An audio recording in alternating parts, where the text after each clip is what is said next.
Never joke, never joke, never joke.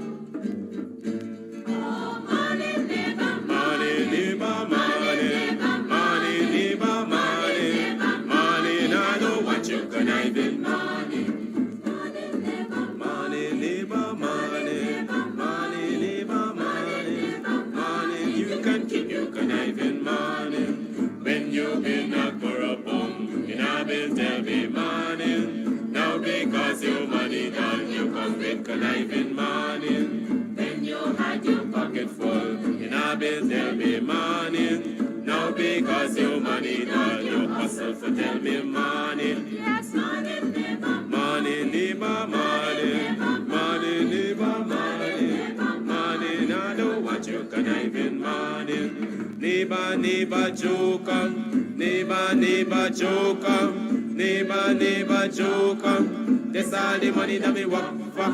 A 2 pound note and a guilder piece. A 2 pound note and a guilder piece. A 2 pound note and a guilder piece. This is all the money that me walk for. I said money, never money, never money, money, never money, money. Now I know what you can have in money. Oh, Joseph. Kissed by the warm breezes of the Caribbean, this orange beauty has 3 bedrooms, 2 bathrooms, large modern kitchen, and a living room with an open concept. This lovely home is within walking distance to the sea, where you can take a dip in the salt waters and feel refreshed. Verone's cheerful country manor, located at Tushin, West Coast Demerara. Bookings are available on Airbnb. Contact Veronica at 516-524-1559 for more details. We hope to see you soon.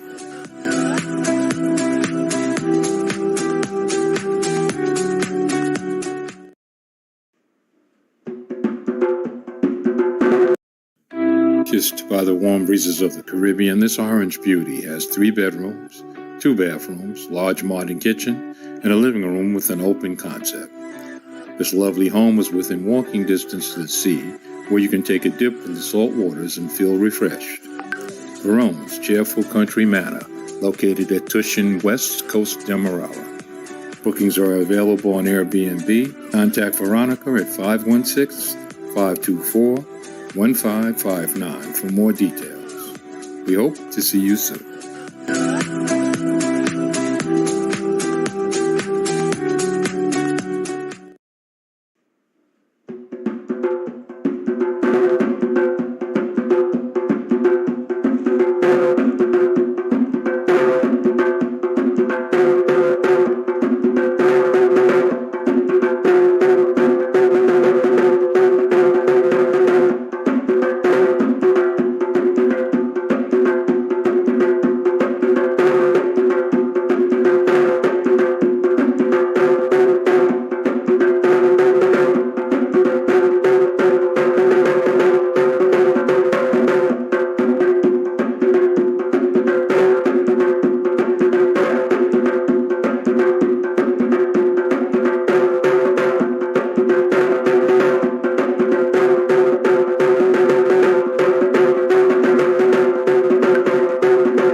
Muslim.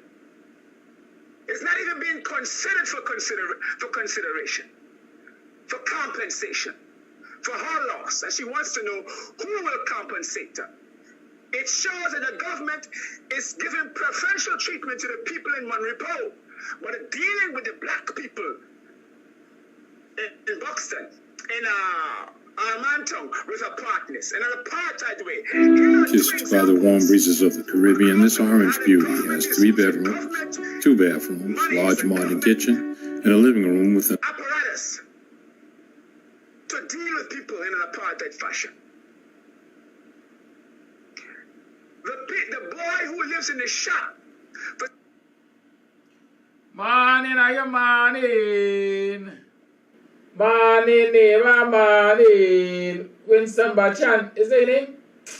Whatever your name, yeah, morning. Welcome to the program. It's another BUXTONIAN morning time, 21 minutes past the 7 o'clock hour on the 20th day of September in the year 2022.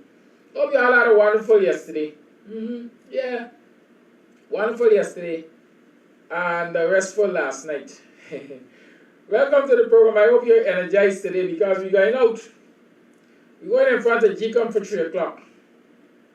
I'm still waiting on all those people who promised that they were going to organize people to fill the buses to come out to GCOM. There are lots of people who have made promises that they have not yet fulfilled. There are lots of people who are still to call me back. Yeah. I don't come and talk a thing on this program and then don't deliver, you know. This thing is hard work. I'll see how it's difficult. Yes, I'm reminding those people that, you know, there's still buses available. People have committed to paying for transportation for you to come to the protest today. And I hope onward. And so show yourself to be true. Put your money where your mouth is. Put your body where your mouth is. Don't just start this thing boots on the ground. Come out and be counted among the boots on the ground.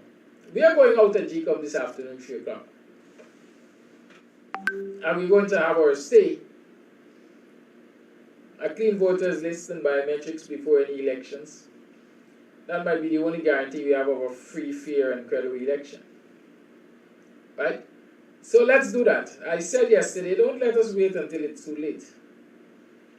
Because as they say, too late shall be the cry. One of the things in this country is, at least I've observed, is that people wait until trouble is at their door to make preparations to deal with that trouble. It doesn't make sense, folks. Makes no sense.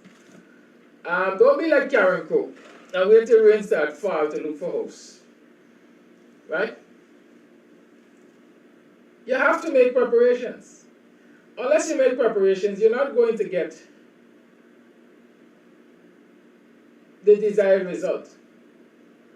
That is why in management and so on, they tell you about making a plan. You make a plan, right? And then you have to execute that plan. For those of you who are in university today with me, the man who did not study politics, right? Perhaps didn't even go to university or I flunked. You'll understand that in management, they talk about planning, organizing, influencing, and controlling. Right? Planning, organizing, influencing, and controlling. So when you plan to do it, right? When you plan to do it, you still have to make the necessary steps to have it organized in a doable way. You have to have SMART goals. Simple, measurable, achievable, realistic, and timely. You have to have SMART goals. So you can't just talk the thing. We are going to go there and we are going to protest GCOM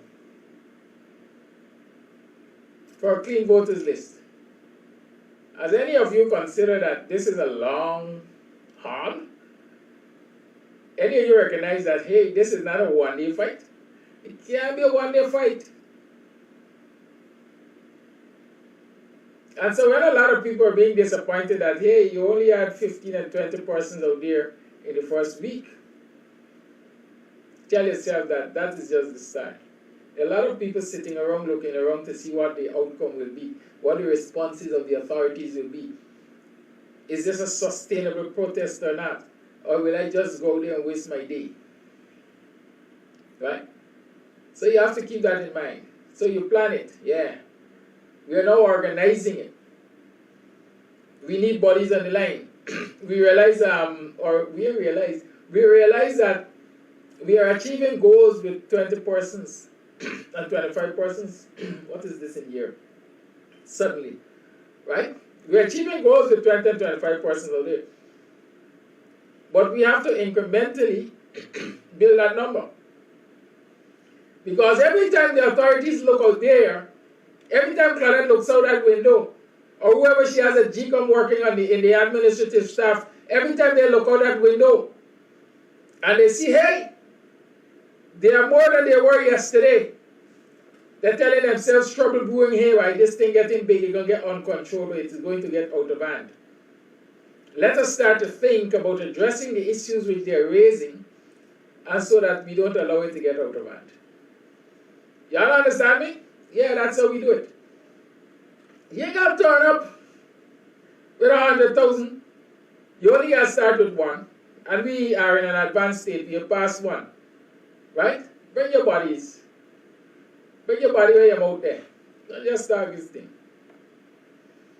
When some Bachan came here this morning, I don't know, like the PPP gave Winston a whole list of phrases to come and read out or type out for us. One set of phrases I see Winston pitching in this chat, you know. Winston, you want me to open up the phone line so you can explain all of these phrases? Huh? We think we know, but we don't know that we don't know. We have a known problem, it's a known facts. I don't know how it can be unknown facts. You didn't know the Winston. I represent singular. Yes, we have to have a singular approach, a singular determination, a singular goal set to get the voters list cleaned. And that is what we're going to go out here today and insist on. Clean the voters list and give us biometrics. Right? Clean the voters list and give us biometrics. That is how we will think that a foundation for a fair election has been laid. And after that, we're going to look at the other steps. Morning, as you recognize this morning's title of the program is, what is it? Can't remember. Unequal? Is that what the title is? Unequal employment opportunities? Unequal opportunities in apartheid Guyana. Yeah, the word just knocked somebody under the belly. Bam! Apartheid Guyana. Why is this man always talking about apartheid Guyana? He just spewing hot air? Or is there really apartheid in this country? Right? Let me explain to you why is apartheid Guyana. Because yesterday they went to, or the day before yesterday, they started giving out $150,000 each to fisher folks in Barbies, West Barbies. Give me a minute. Maybe knocking at my gate. Oh, God. Yes, I gotta stop doing this thing. Yes, West Barbies, $150,000 each to fisher folks. West Barbies, I think they went to Region 3 yesterday and so on.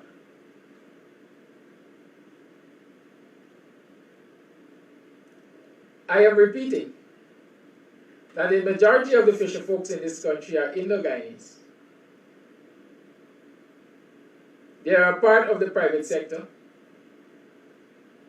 They determine how much tax they will pay, if they pay any at all. Yes, the fishing industry. Right? Fisher folks. You don't have anybody monitoring fisher folks to say, well, this is your income and you have to pay as you earn and deduct these taxes at base. And the majority of people in the fishing industry are Indo-Guyanese.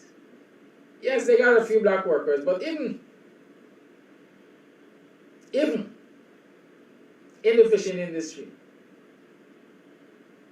the black workers are the minority. Because like they say, every cow cry for your own calf, everybody look up for their own. And so you would have a few blacks working with the majority Indians in the industry there. And so yes, the token blacks might get some money, $150,000 each. Of course, they represent the minority. Like in the farming sector, millions were giving out. Yeah, like at Monterey Post market, millions were given out. But you're not seeing a similar effort to ease the burden in sectors that are dominated by African Guyanese. So you know it's apartheid. It's as simple as that. There are some simple litmus tests that you can use to determine whether a thing is alkaline or it is acidic. Likewise, there are simple things you can look around your society for to determine whether or not this government is apartheid, whether it is partisan, whether it is racist. And when you look around, it's not hard to find that. Good? I hope not to talk too much this morning, honestly. Because what I am going to say must be short and impactful. Sometimes people get lost along the way when you talk too much. Last week, the whole of last week, the newspapers and websites and so on were blowing up, particularly NCN, DPI, and the Guyana Chronicle. You see, I like when they publish these things because when they do these publications, it's there as evidence. I can always refer it. Or if Bachan doesn't understand, refer it. I can always refer to it. Right? All last week, they were talking about $56 million in contracts given to Buxtonians. Right? You know that there's apartheid in a country. When the government has to do a whole publicity campaign about giving $56 million in contract to an African Guyanese community, when they did not do an entire campaign, or they don't do publicity campaigns to talk about, for example, giving $80 million to Pigeon Island. They didn't tell you about how many millions they're going to spend, hundreds of millions they're going to spend in Arendelle. The publicity campaign was to say to you that we have given 25 BUXTONIAN contractors contracts valued a total of $56 million. I know the opposition has been asking for information like, what is the value of the contract that was given to that branding agency when they were doing something the other day for the government? Something at the National Stadium. Oh, Housing Expo. People have been trying to find out the value of that contract. They haven't publicized that. But I can say in my mind that's hundreds of millions of dollars given to one Indo-Guyanese contractor. They didn't make a big publicity campaign over that. So you know that is apartheid when they are using 25 African Guyanese, according to them, small contractors, to try to convince the world that African Guyanese are benefiting. You all know what I'm saying? You all understand what I'm saying? Tell me if you disagree or you agree. You know there's apartheid. The evidence is there. You want more evidence? You know that there is apartheid. When across this country, high and low, far and wide, Indo-Guyanese contractors can see a job advertised, advertise the tender, and they can go buy the tender documents, fill them in, submit them, and rest assured that they are going to be considered fairly for one of those contracts.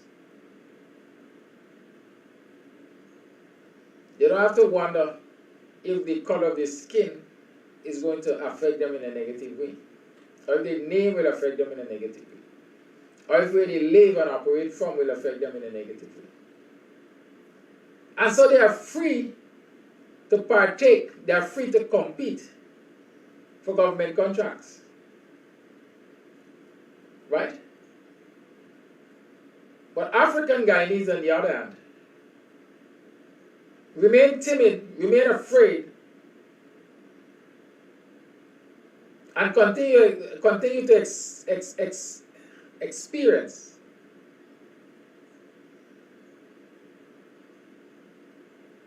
discrimination at the hand of this government, because when they submit their bids, they don't ever get through.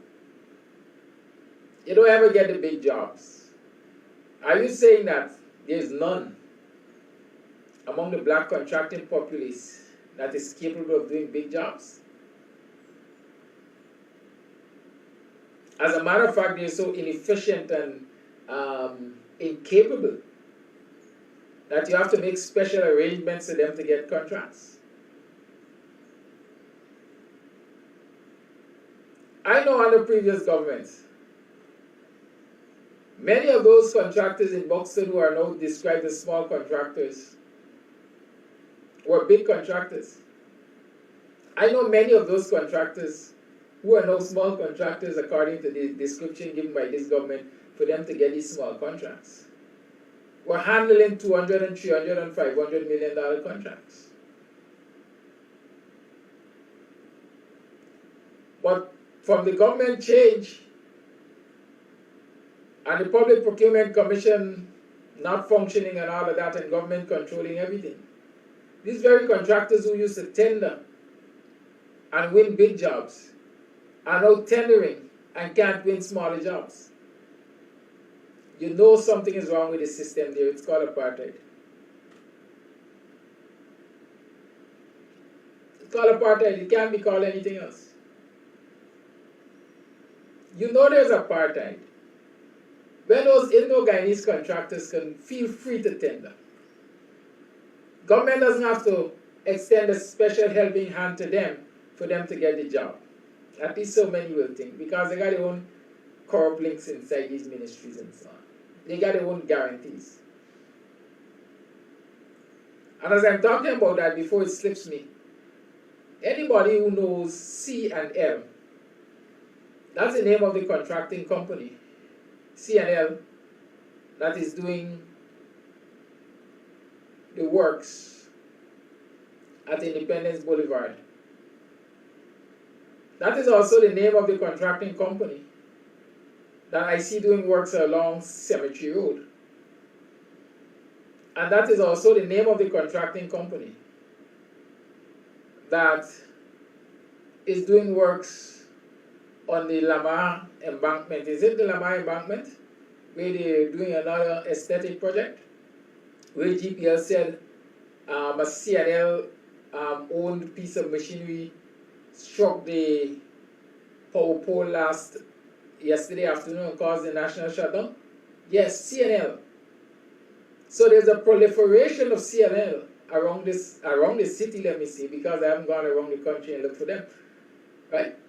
C&L is an extremely efficient company because it is in Independence Boulevard, it is in Cemetery Road, it is on Lamaha Street, and God knows where else. Who are the beneficial owners of C&L? Y'all find that out for me. Somebody might know. If you're working at the deeds and commercial registry, you might get the people the business registration. Y'all people it for me and let me know. I beg of you. People there know who owns C&L.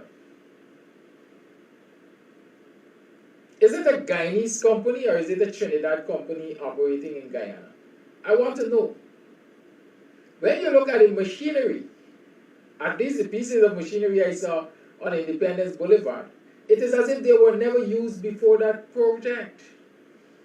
So once, and it's the first time, quite frankly, I'm hearing of that name.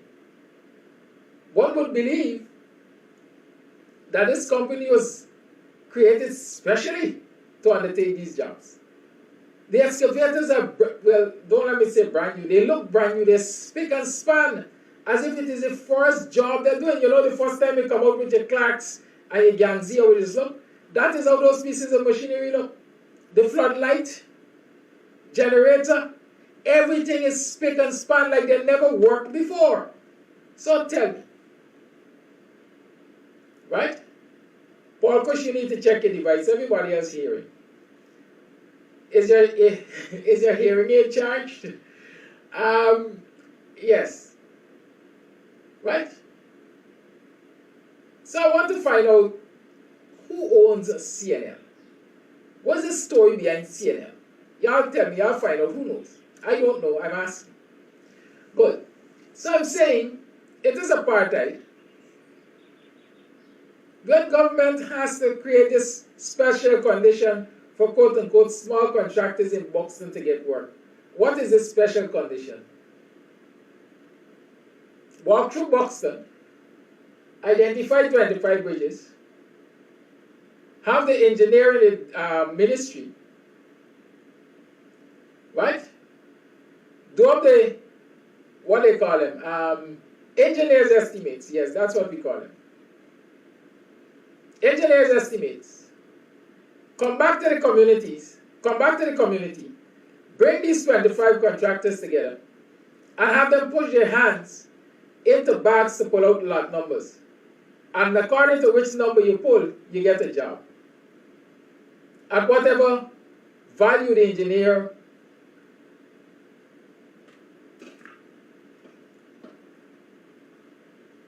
calculates that job to be. Right? So you don't have the opportunity of tendering for this job based on the tender documents. Now, usually, jobs like those, the tender documents are created, you go, you buy them, you study them, you see what are the requirements, what the government is asking you to do, what are the tasks you're required to do, and you price the tasks. And so you come up with a contract sum, a proposed contract sum. And the other qualifying criteria and so on. Right? And you win according to how your tender qualifies. They say the most responsive based on these criteria. Right? You don't get that opportunity. All you have is the engineer's estimate for the job. And you push your hand inside, put a number, and that is the job you get. You know there is apartheid. Because other people are getting the opportunity to negotiate their price. But you have to take price. You're not a negotiator, you're a price taker. Right? Now, for those of you who did economics, surprisingly so, somebody here who knows, I didn't do politics, might say I didn't even do economics too, so. But those of you who did economics will understand the state of the market when people become price takers. Or when people wanting to go into the market become price takers. It is a monopolistic market. Monopoly is a good form of apartheid because monopoly shuts out certain people. Cartels take over like in Guyana. They run the show. That's what's happening in Guyana. Y'all call it way like apartheid. And so the Buxtonian contractors are price takers. They can't set no price. But other contractors get to participate in the system by tendering and bidding and bargaining and stuff. We're talking about that, right? Now let's talk about this old price that the contractors in Buxton getting. First thing, $56 million for 24 bridges, 25 bridges, right? Is 6 divided by 25 is what? 600 divided by 25 is a 3. I know good maths, at least not right now. Every 400 is 24, right? So we're talking about 2.2 million. Let's say 2.2 million, $2.24 million per bridge. Of course, every bridge, or per lot as they call each job a lot, approximately $2.24 million per lot. But remember this, every lot is not going to be $2.2 million or $2.24 million because there are larger lots and there are smaller lots. The larger lots will be those, what we like to call in the village, big bridge. You got the big bridges where trucks and so on can pass across. Right? So you have large trucks will cross those bridges. You have cars can cross them. Dray carts can cross them and so on. Those are the big bridges in the villages. So those will naturally cost more than the smaller bridges, which we call footpath bridges. Bridges just wide enough for a bicycle or a motorcycle to go across. Motor vehicles, four-wheel vehicles can't go across them. Right? Good. So let's get that clear. So the big bridges are going to cost much, much more money than the small bridges. So why you have 25 contractors doing a lot each? You know that many of them will be earning less than, will get contracts valued at less than $2 million.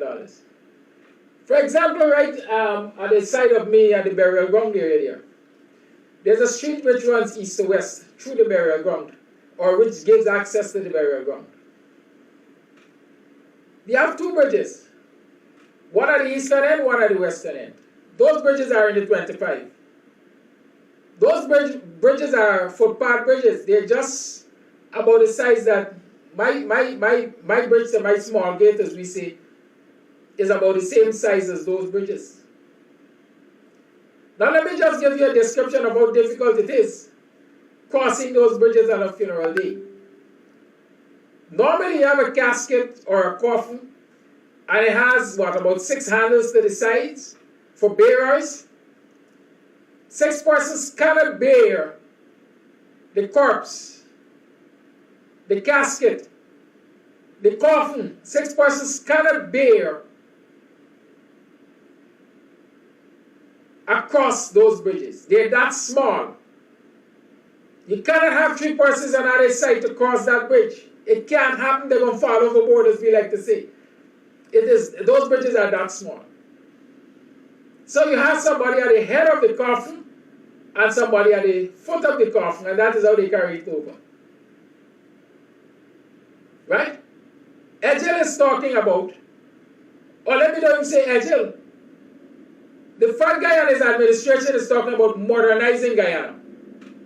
Modernizing Guyana. Right?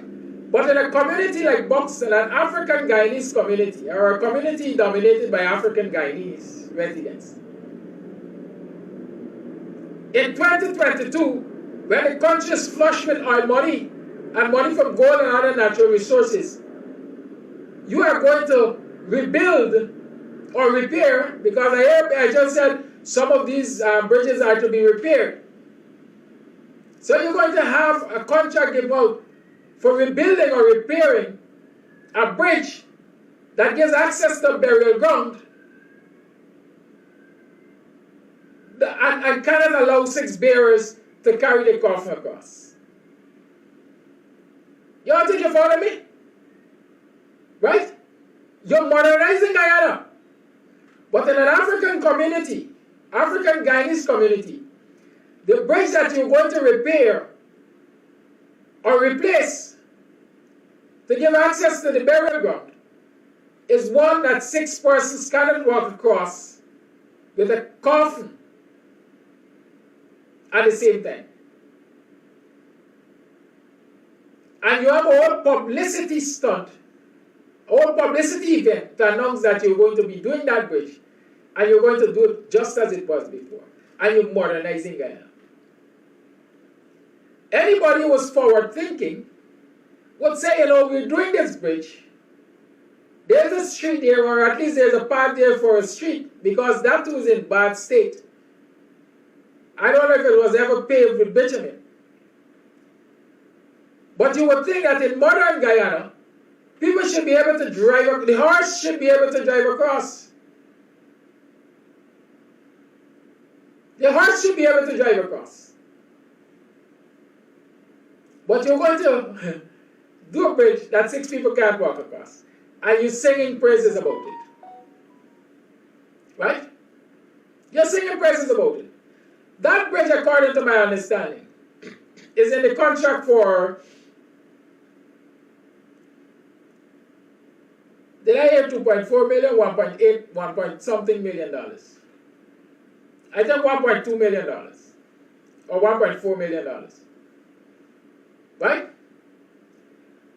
But one of the things we should know, those of us who are into civil engineering and construction and stuff like that, or in the ordinary carpenter, mason, contractor, will tell you that despite the fact that a contract, the engineer's estimate says $1.8 million or whatever the amount, that is not the money that a contractor will walk away with. That is not the money that a contractor will utilize on that bridge. That's the engineer's estimate. And so when they have finished building that bridge, the contract says you will be paid for measured works. And so when the work is finished and they do the measurements, then is when the contractor will get paid. He's not going to get paid more than the contract sum. I can guarantee you that. But it is likely he's going to get paid for less than the contract sum. And so to be singing praises and saying $56 million will be spent in BUXTON on these contracts, Agile is being dishonest. And people are being misled. Because when they have finished measuring the works, I guarantee you that the total sum spent on those 25 bridges, knowing their description, is going to be less than $56 million. It is going to be less than $56 million. As a matter of fact, I saw an interview with Agile when he was saying to the reporters, the ministry is projecting a spending of about $40 million. So while the engineer's estimate is giving us $56 million, it's projected that they're going to spend $60 million less when the works are completed. But Agile will tell you that we're projecting to spend $40 million in BUXTON on these bridges. They said $56 million to 25 contractors. Let us watch and see. Right? But you know what is instructive? Right? You know what is instructive? When they're making this big hoorah about spending $56 million for 25 bridges in BUXTON. 25 bridges in BUXTON. You go to places like Triumph and Mount Repose, and you will find a single bridge constructed in those areas for almost $56 million or more than $56 million. And they weren't given to 25 contractors. One contractor had the job. Take, for example, the bridge constructed, I think, in the vicinity of BV recently was in excess of $100 million. One contractor had the job. One Indian contractor had the job. And they didn't make a big hoorah about it. So you know that apartheid exists when you can point out the vast differences in these allocations, whether by ethnicity or whether by community. You know it is apartheid we're talking about. Right? And you know that this government that is flush with money and is talking about modernizing Guyana is not modernizing crap. They are doing a bundle of foolishness because they have no vision. I give you the example of the bridge.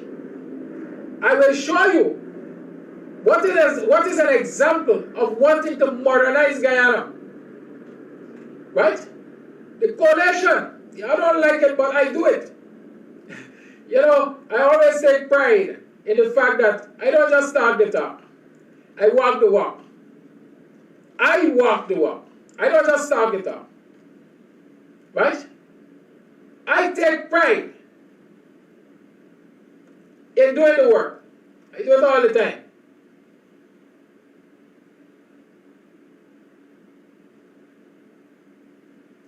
I do it all the time. Let me draw your eyes to a bridge.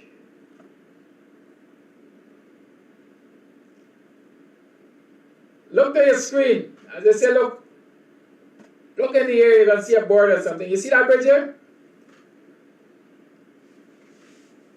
You see that bridge? That bridge is the only concrete bridge in Buxton. Believe it or not. Well, should I say the only modern concrete bridge or the only concrete bridge constructed in Buxton in modern times? Yes, perhaps I can say that. That bridge is the only concrete bridge constructed in Buxton in modern times. It leads into Section C Buxton. Section C Buxton is what I call a developing area. Because most of the residents are now moving into that, or more people are now moving to take up lands in that area. Of course, it's ancestral land. Government ain't got control over that. Right? That bridge was constructed under the coalition government. Good?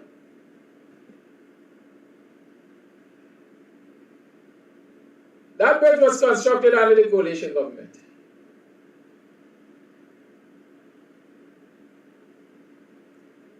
And so when you talk about modernizing Guyana,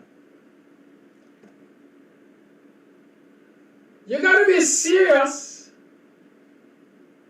about recognizing that, listen, I'm going to build now, and I don't have to build again for another 20, 30, 40, 50, 60 years. I simply have to maintain. Because if you look at that bridge, you will see the way it was constructed. A little paint.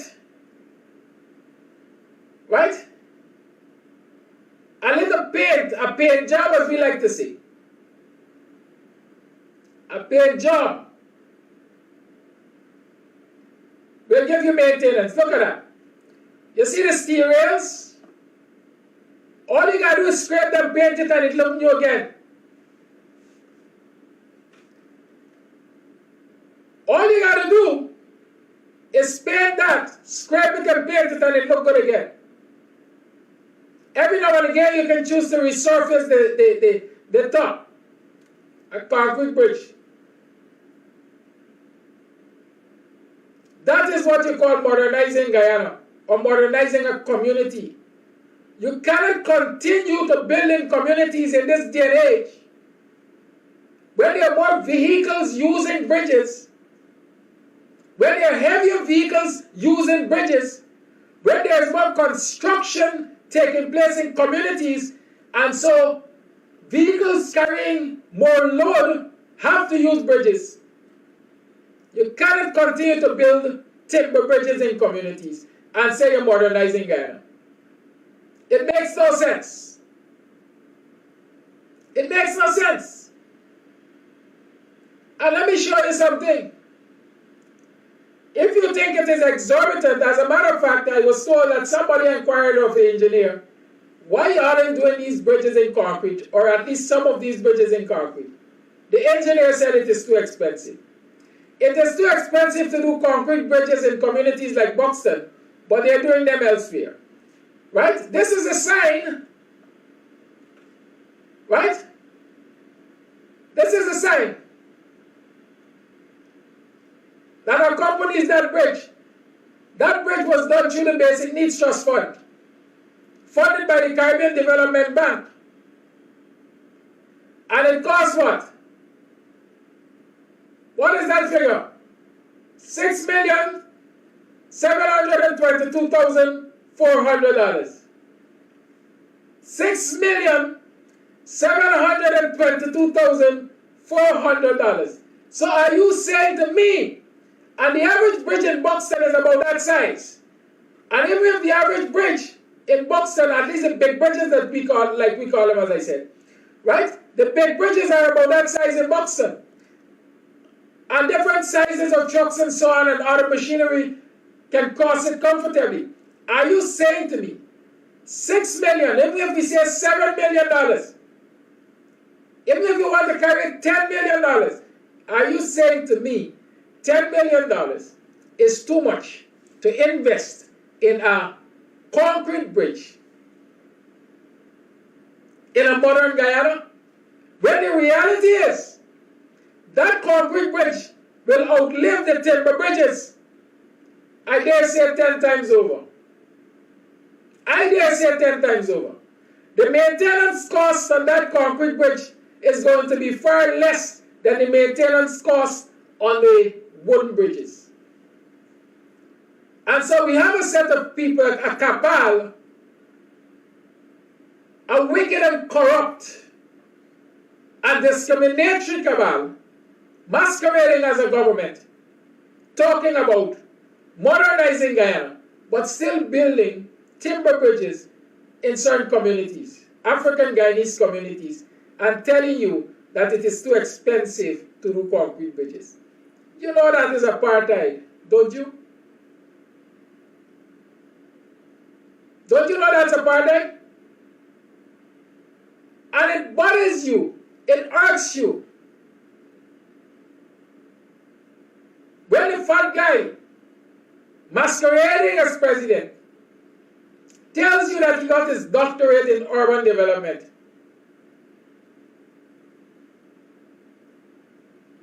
yeah, we see that. Urban development, that's how he got his doctorate. His thesis was in urban development. What this man knows to develop? What does this government know to develop? What modernity are they talking about? The same fat guy says, why build 4 highways when the country only needs 2? That's modernizing Guyana. That's forward thinking.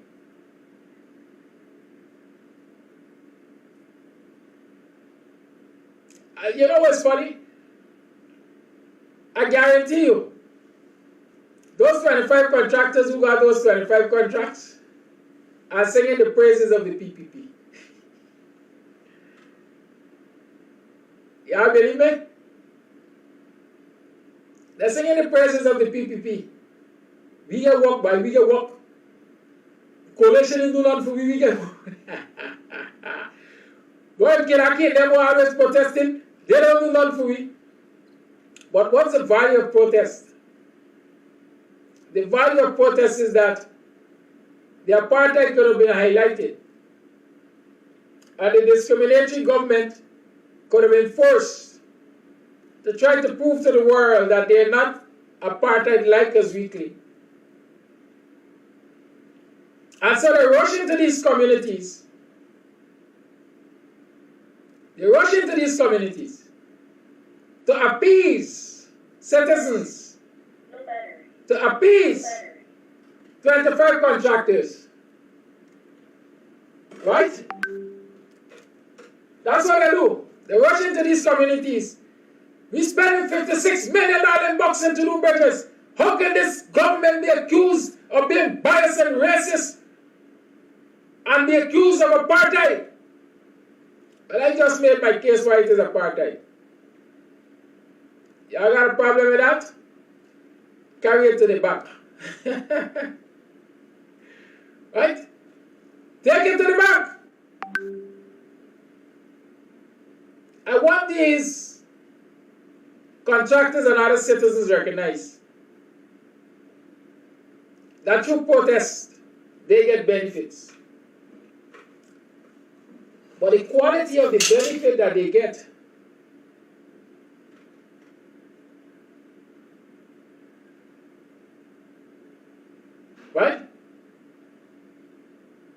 quality of the benefit that they get has a lot to do with the resistance that they put up. If those contractors had said to Egel and the likes when they came, we don't see ourselves as small contractors, or despite the fact that there are some small contractors among us, we also have medium-sized contractors and we also have large-scale contractors. And so we are not going to agree with you classifying us all as small contractors. And we don't want to push our hands in the back to pull a lot. We don't want to be awarded contracts through lottery. We want a level playing field. We want a level playing field.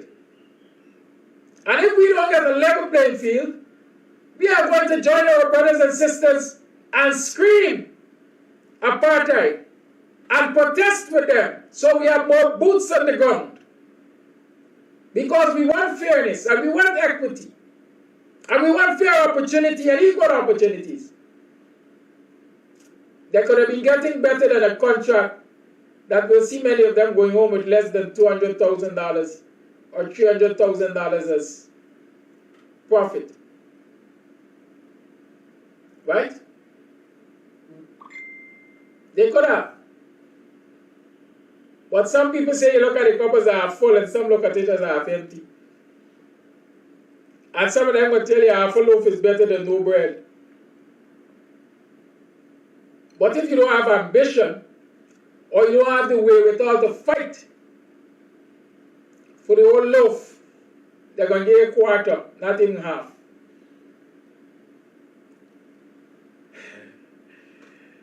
Kams says grenade lasts longer than cement. Let's debate that.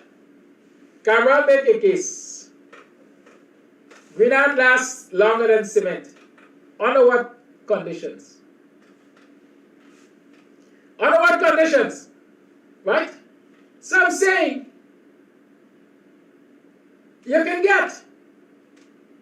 They will give you to shut you up. But when they're forcing a piece of dry bread in your mouth to shut you up,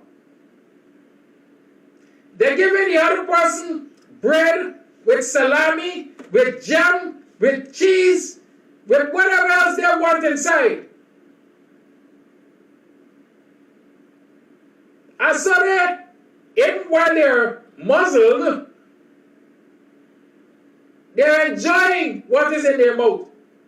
Well, some of you are getting dry bread and staying muzzled. I like to make these comparisons because you're getting. They're going to say you're getting. They're claiming that you're getting. But quality matters and quantity matters. Are the opportunities you getting as good as the opportunities the other man is getting? Let me break it down for you here. You are getting a contract for $3 million. Despite the fact you have a capacity to do a contract for much, much more than that. But the government is obliging you a contract for $3 million. And when you finish doing that contract, your residual value is, let's say, $300,000. Let's say the 10% you get as residual value. You get a contract, you got an opportunity. But a man who gets a contract down the road for $100 million contract, at 10% residual value for him is $10 million.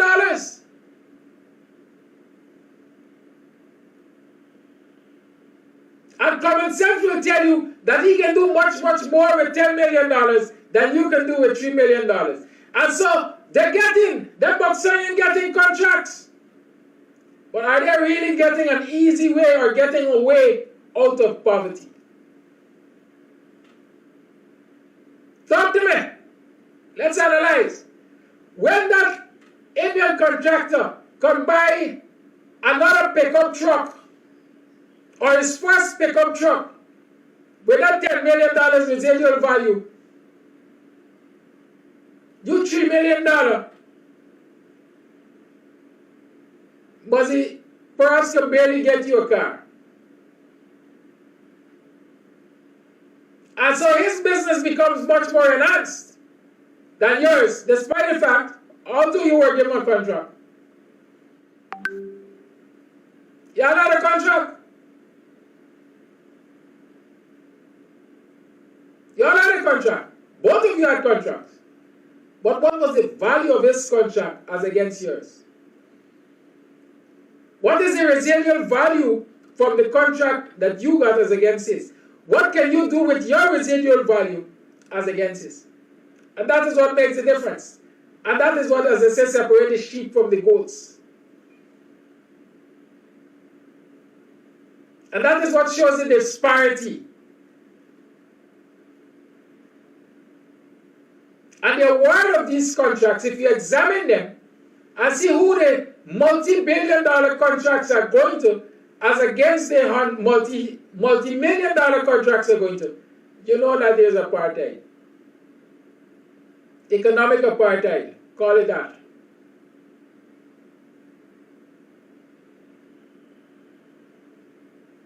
Right?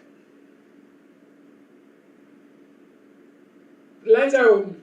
I promise you all I'm talking too long. 12 minutes past 8. Let's talk about these issues. 6225933 is the number to call. I saw some early voice notes. I don't know if they're related to this topic, but you know what? Before I go, because I'm on the bishop in the ministry and the government and so on, it has been drawn to my attention that, you know, there was that accident, that mishap on the Essequibo River, was it? Last Saturday, with the boat, and 2 persons turned up, 2 persons were missing and found yesterday dead, drowned. Yes. Now a family has contacted me, and a young man has contacted me to say, listen, Mr. Amsterdam, Kaicho News, Sheriff Downtown and FYI, and a lot of the other media houses are causing damage to my character and my professionalism. They're saying that I, Jermaine Blackman, was the captain or the operator of that speedboat named Carlos, according to a release from Edge's ministry. Now, Jermaine Blackman says to me, and his mother says to me, that Jermaine Blackman is, I can't remember the full name, but maybe a pilot, but he captains the MV Malali.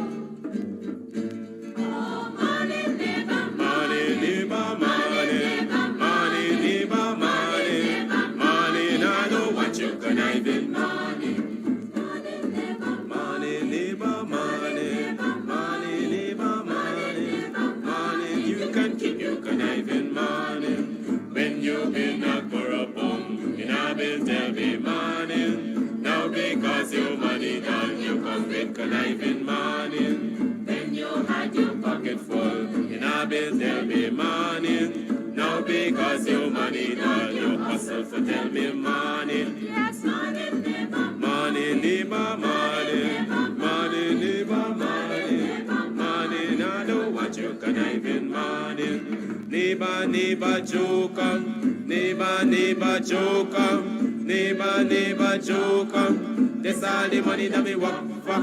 A 2 pound note and a guilder piece. A 2 pound note and a guilder piece. A 2 pound note and a guilder piece. This is all the money that me want for. I said money neighbor, money neighbor, money, money neighbor, money, money. I don't want you conniving money. Oh Joseph for me. Kissed by the warm breezes of the Caribbean, this orange beauty has 3 bedrooms, 2 bathrooms, large modern kitchen, and a living room with an open concept. This lovely home is within walking distance to the sea, where you can take a dip in the salt waters and feel refreshed. Verone's Cheerful Country Manor, located at Tushin, West Coast, Demerara. Bookings are available on Airbnb. Contact Veronica at 516-524-1559 for more details. We hope to see you soon.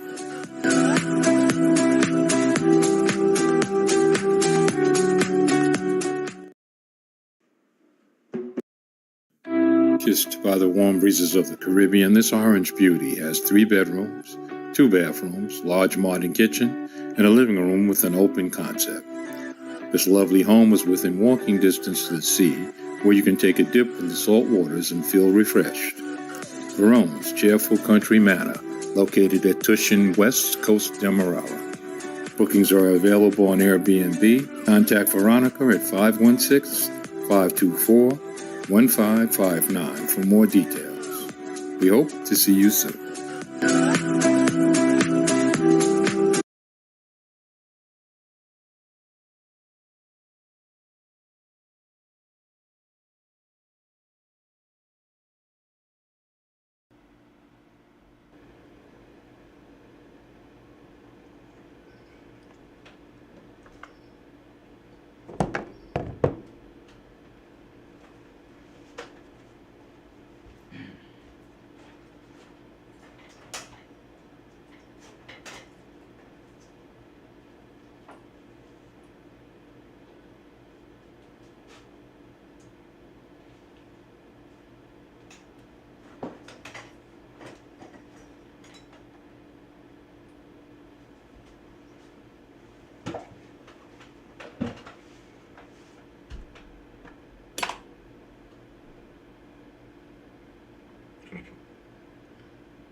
I saw Zion in a vision.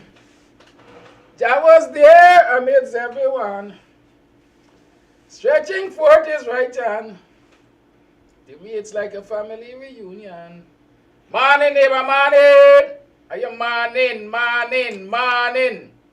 How are you doing? Welcome to another program of BUXTONIAN Morning Time. It is now 7 hours 15 on the 21st day of September in the year 2022. Yes, welcome to another program of BUXTONIAN Morning Time. I'm your host, Kidaki Amsterdam. Am I getting shadows? It's Wednesday morning, and we're going to have the doctor in the house. We are going to have the doctor in the house. But it's also the morning after.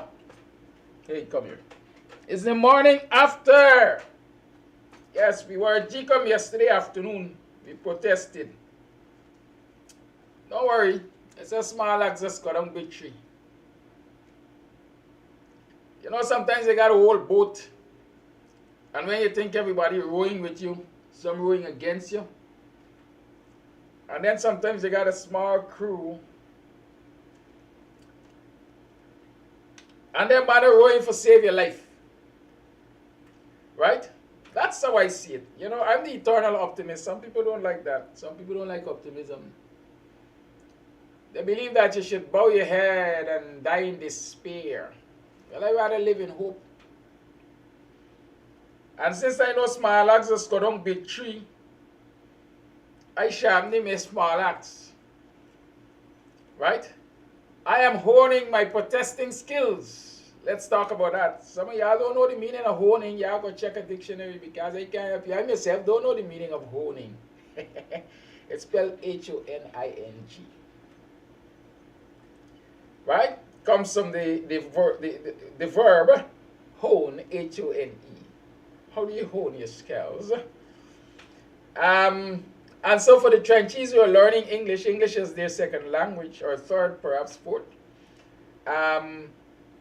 If you're going to change your verb into participle, as in ing, you drop your E and you add ing. So it is spelled H-O-N. ING. Honing.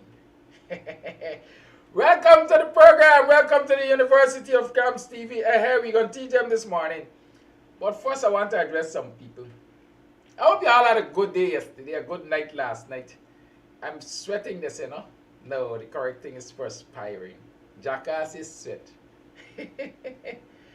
Like the trenches. Yeah. As I'm saying, I'll address some people. I think yesterday we had a good day out there. I think we had an impactful protest. Yeah. We outwitting the police all the time. Oh, Lord, I'm sorry for all officers, but you know, they say, listen, I'm going to take off his spectacles subject. Yeah, forgive me. I'm going to put it on eventually.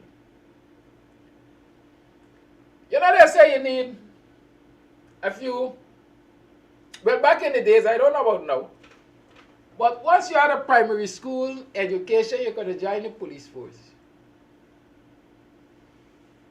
Unless I have commissioner of police only got a drill master's certificate his name. Boops! Float like a butterfly, sting like a bee. People getting punches this morning. And so when you see a lot of them dress up out there in their fancy uniform, where it's blue and white, no, black and blue, huh? Or khaki. As a matter of fact, let me tell you something. I learned that a lot of the people wearing black and blue are more qualified than the people wearing pips. Hey! Holla!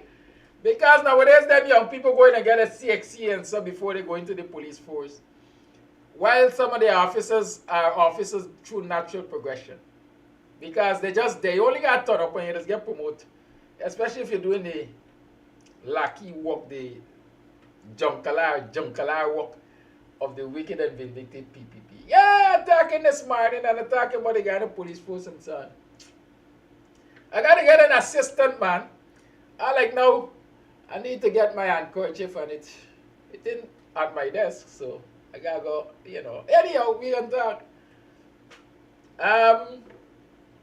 Yeah, so we outwitting them. Now we announced that we coming to protest at 3 o'clock. One thing, y'all is supposed to roll out the red carpet like the first day and ensure that all the barricades are in place and so on. Y'all is past people. Yeah? Y'all is past people. Y'all dropping y'all standards. I mean, the Guyana police force is known for very low standards. Very, very low standards. They're lower than Nadir. The standards. Right? But even that they can't upkeep. The first day we turned up there to protest, barricades were all over the place. Second day, barricades were all over the place. Oh, y'all is past me because the numbers didn't look like they're getting big. Y'all tell yourself y'all gonna treat me anyhow. But a dignitary is a dignitary, you gotta roll out the red carpet. Right? So yesterday we turned up there and they're peeping before they do what they got to do. I roll out the red carpet. These people idle. I don't know why we pay them. You know? Anyways. Before they catch yourself, Mr. Amsterdam and all the protesters present are in front of GCOM. Directly in front of GCOM. Yes, that's where we want it to be. Directly in front of GCOM. You know what I mean? Yeah. And then everybody starts scrambling to put up barricades and so on. Now, y'all tell me something. A citizen like me, a good, patriotic citizen like me, who sometimes get to pay my taxes when I get to work. Right? Have a right to be anywhere standing up. So they put up the barricades, barricading me in front of GCOM, and then got the temerity to tell myself and others, y'all go outside. Go to the barricade. I pass people. Citizens have a right to be right where they were. And so we didn't move. We stay there. Because they barricaded us in. No, y'all gotta understand this thing, you know. We did not breach any police cordon. We didn't breach any police cordon. We were there and they put up the cordon. We can't do nothing about it. We can't stop them from put up the cordon. Right? So we outsmart them. You know, y'all don't understand this thing. I tell you, in management, you got plan, organize, influence, and control. Right? That's how you teach. You always repeat the lesson from the day before. And so we're planning and we're organizing and we're influencing and we're controlling them. You see the numbers looking small, hey? A man said some class yesterday, say, hey, it's a 5-man protest, PNC going to the dog. I will repeat it. This is not a PNC protest. This is a protest for citizens. This is a protest of democracy. This is a citizens' protest. This is a protest to clean the voters list. This ain't got PNC label on it. Right? They got PNC label on it. And so it's a PNC going to dogs because it's a 5-man protest. Well, hey, the 5-man protest that scars people belly for. Good? Ask Freddie Kissoon if he ever organized a protest or participated in a protest that wasn't organized by anybody else that had more than 20 persons. Freddie knows the impact of small protests. Ask Mark Belchkap.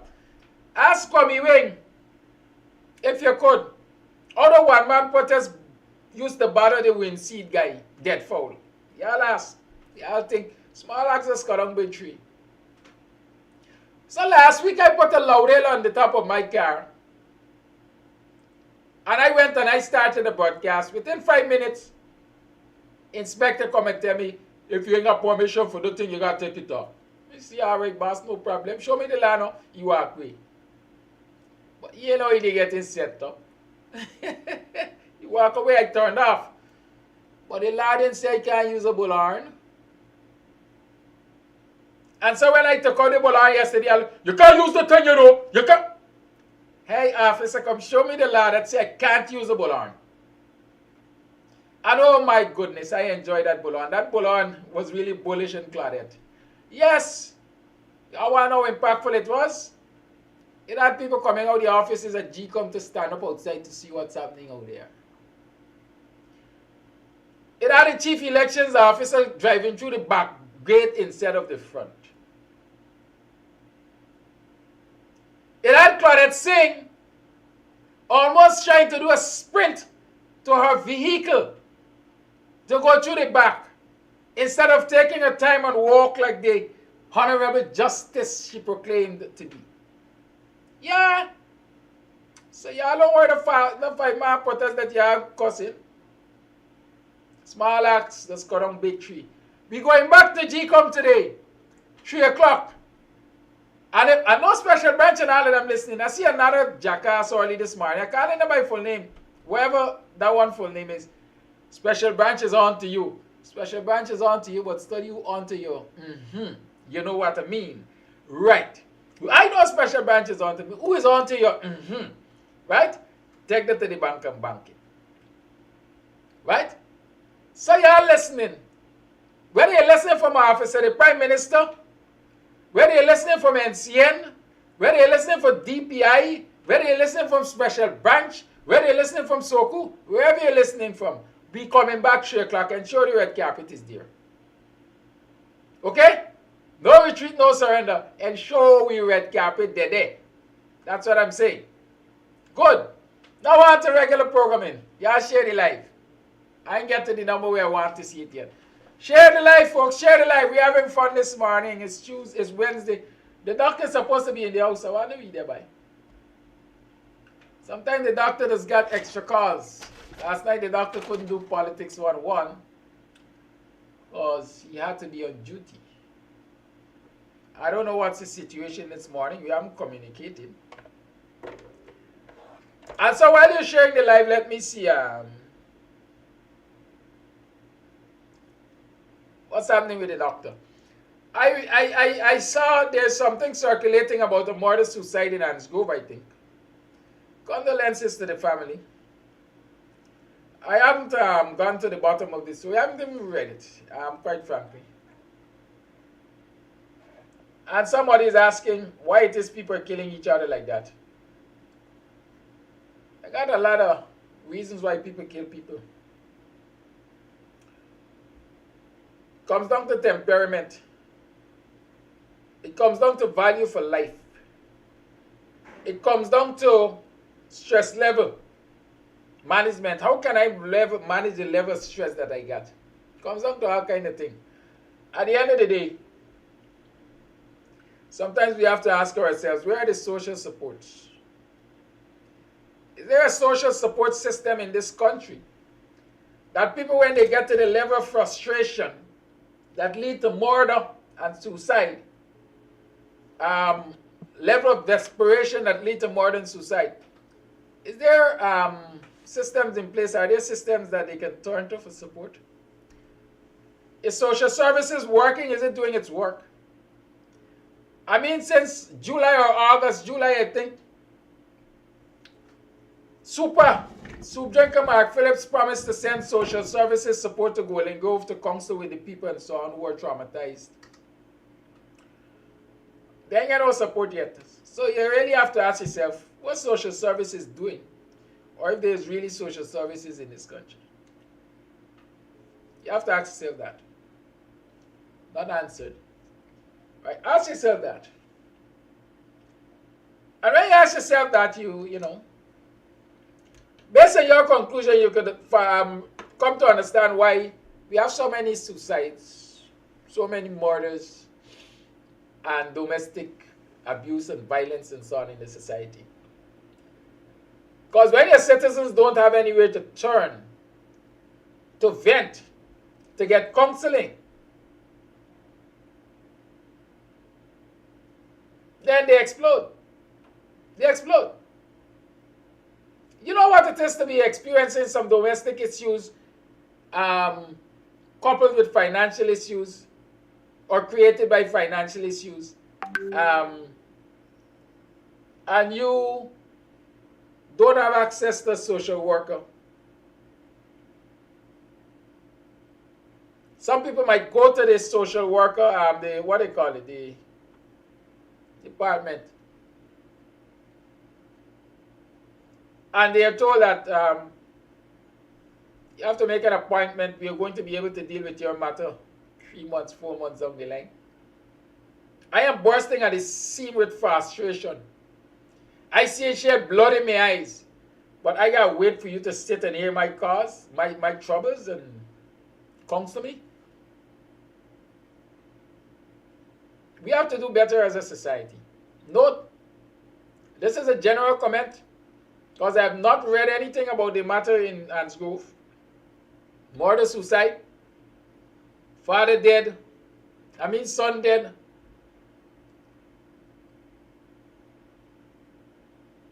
Father dead, son dead, mother hospitalized, right?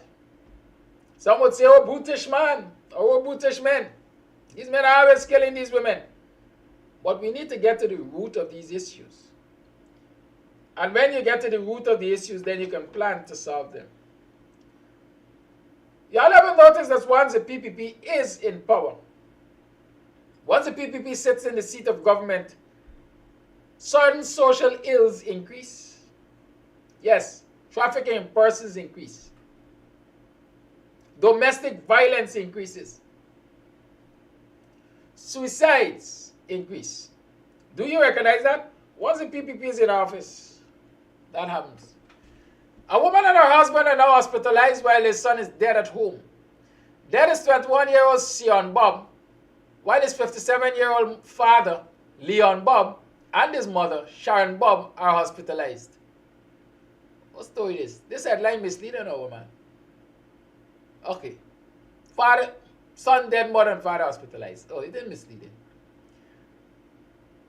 I'm reading from Big Ship, right? Sometimes this guy recheck Big Ship stories.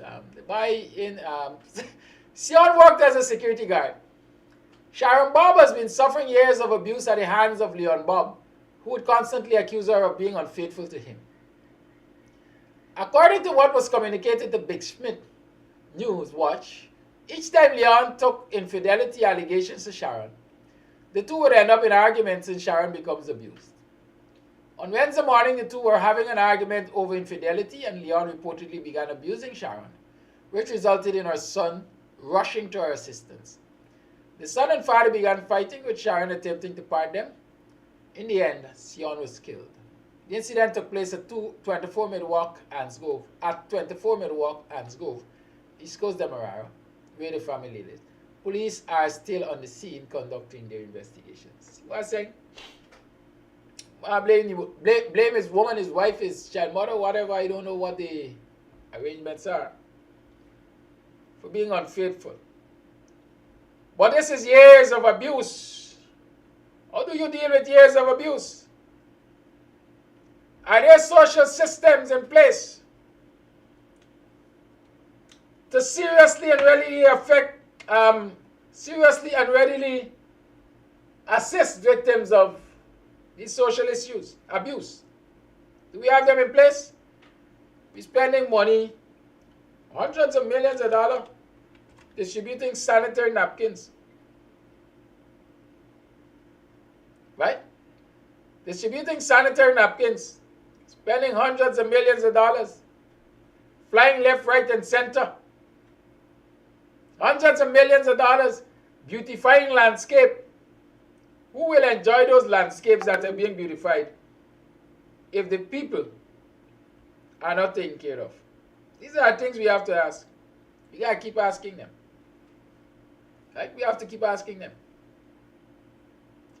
Where are the systems in this country to prevent these kinds of things? White people killing one another, in many instances out of frustration. I don't know the family, but it sounds like a regular Guyanese family. Son is a security officer, security guard, as we say. They never said what the father does, what the mother does. Right? But at 21, the son still lives with the family.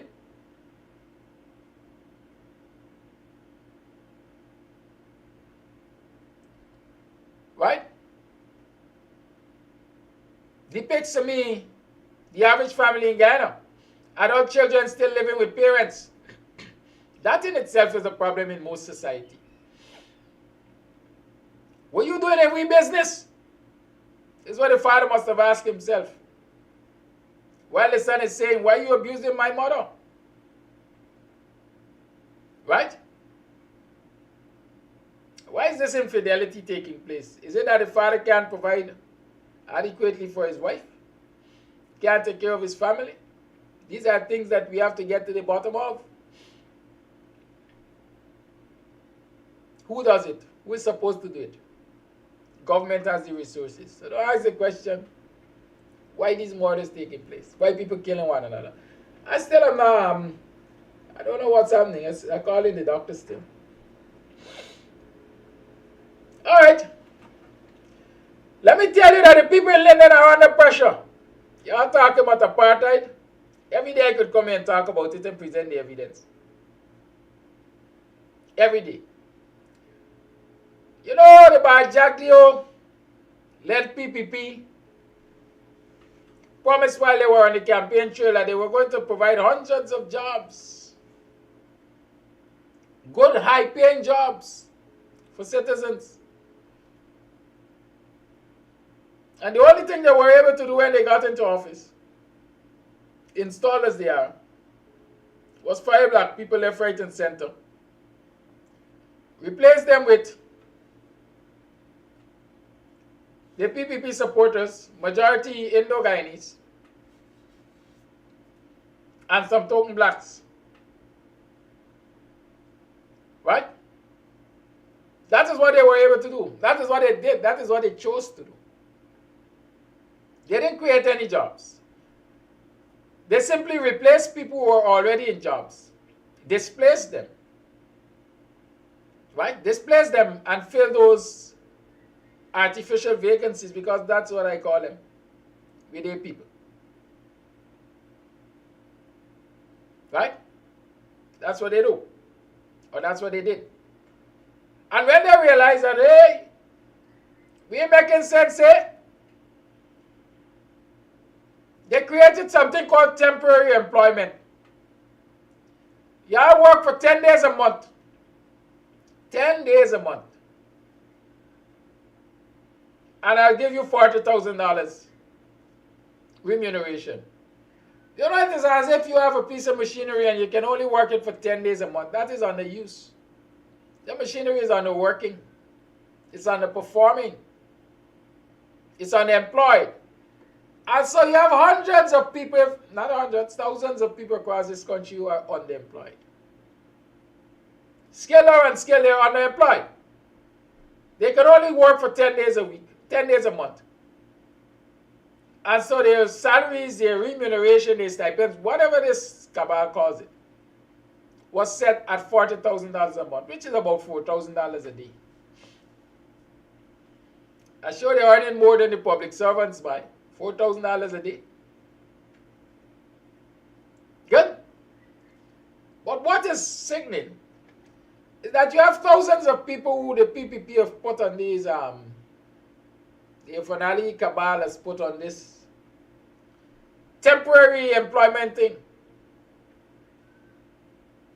They got 6 sweeper cleaners now in schools.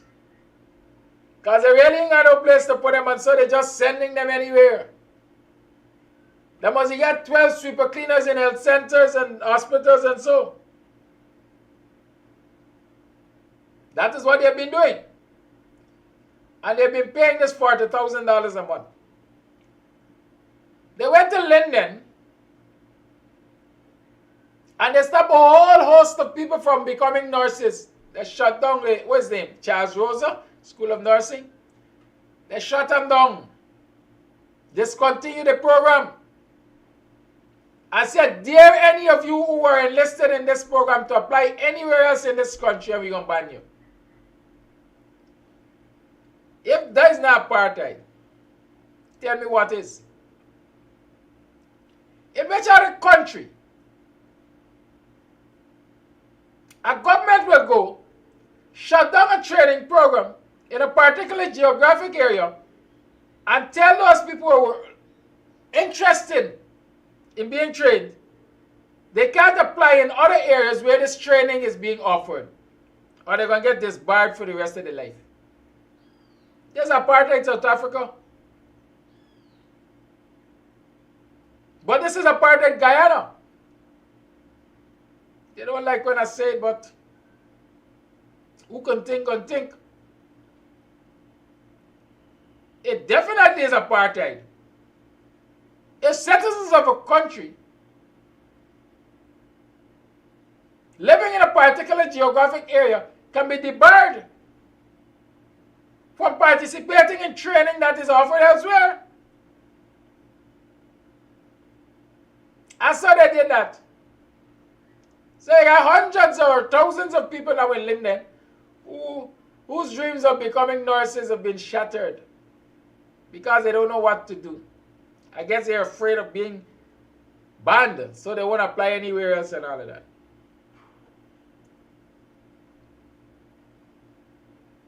They created hundreds of these $40,000 jobs. You know they know how to keep you in poverty. Got you going around like a hamster on a wheel. You think you're doing something. Every day you're turning up to do nothing on this $40,000 to 10 days work. Right? Every week you're turning up for this $40,000 to 10 days work. And you ain't doing nothing else because you got a job. And nobody ain't encouraging you to do anything else because you got a job. Never mind, it's only for 10 days and it pays you $40,000. They keep you in poverty. They keep you in poverty. But a lot of people don't see that. They see that as the PPP doing something for we. The coalition didn't do this for we, you know. The coalition didn't do this for we. The PPP doing something for we. And so there are hundreds of people in London and thousands across the country who are doing this $40,000 a month job. I hope it's not a... Move on. Yeah, this morning my mind is all over the place, especially in the gutters. And so hundreds of people are going to be affected now in Linden because they decide that being a use for all these people, we're going to say no more than 200 of them in Linden. So more than 200 persons, according to my information, are about to go back on the breadline. Not that they ever came off, quite frankly. But they're not going to be deprived of that $40,000 poverty stipend because they're going to lay them off. They're going to lay them off because they got too many. So they're sending them about 200 according to my information.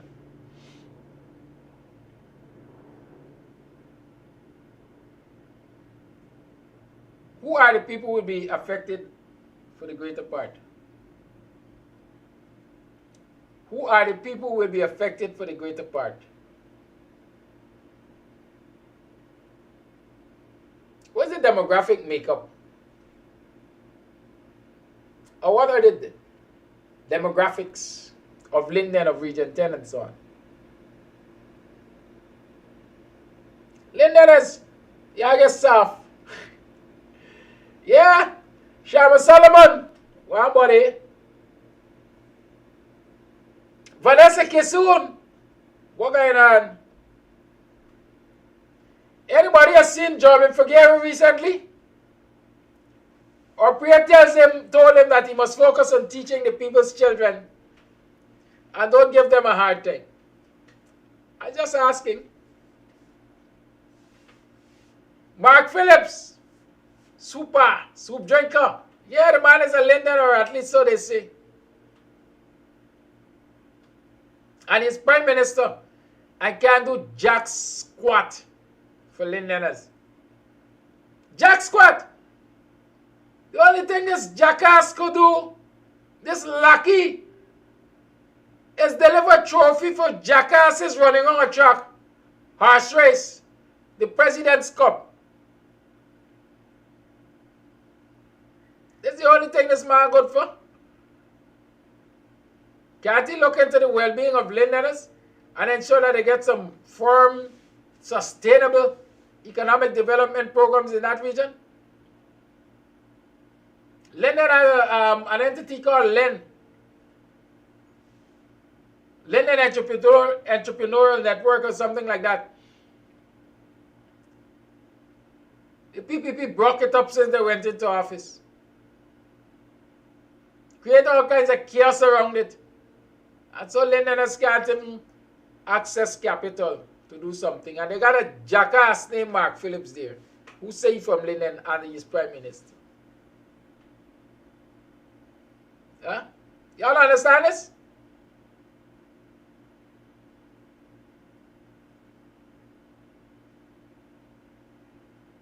He's not even fit enough to go and stand up at the funeral service of Queen Elizabeth.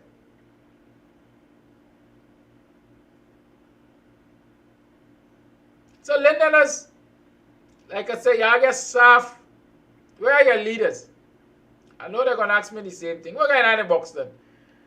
Where are your leaders? One, Linden Bridge can't block no more? Or y'all find 3 more die? I'm not making I'm not treating with scant regard the death of those 3 brothers. They made a sacrifice. They made the ultimate sacrifice, standing up for the dignity of the people of Linden. And they might be turning in their graves to see that after making that ultimate sacrifice, Lindeners are soft. They ain't standing up for nothing.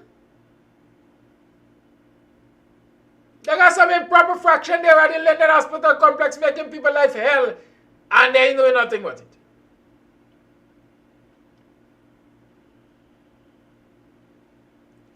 If we can't eat, who else must eat? David Hinds like to say, kick down the table. I say kick down the whole stove and everything, broke up the kitchen. Why is it that one group of people must go through so much trepidation, so much suffering, so much punishment from this wicked and corrupt cabal? They want to bring them to the knees. We gonna show Linden who is boss. At the end of the day, they're gonna come begging at our tables. They're gonna come creeping and crawling to be members of the PPP, even if they're gonna be pretending. We're going to put it upon them. And let us just stand up and watching this thing unfold. Those very 200 plus who will be placed on the breadline must go on the bridge. And I'm sure they got relatives and friends, so you must join them on the bridge. But this time you all learn from the past. You all learn from the past, right? What does the past tell you? The past taught you that the likes of Hinds and other ranking members of the Guyana Police Force and even the Guyana Defense Force and the murder squads and so on, they will be plotting for your downfall.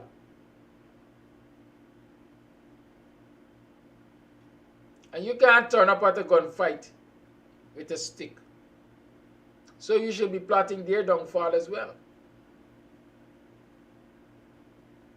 As I say, you gotta beat fire with fire. So if you know that when you block the bridge, to demand that attention be given to your region so that people can be sustainably employed,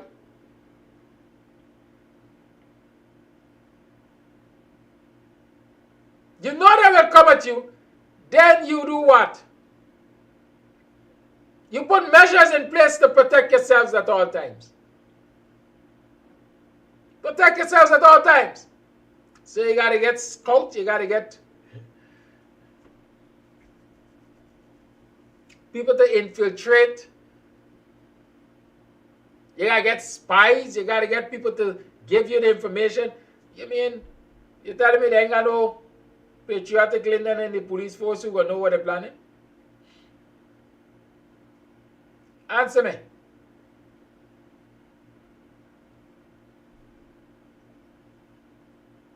Do the information gathering, they call it recce. You got the reconnaissance, you got recce. Gather all the pertinent information and plan accordingly.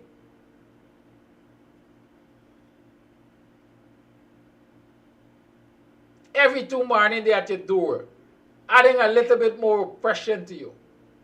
Every little morning they're at your door, adding a little bit more oppression to you. And all you keep doing is bending. Bending. Bending. Bending. There's going to come a point where you can't bend no more.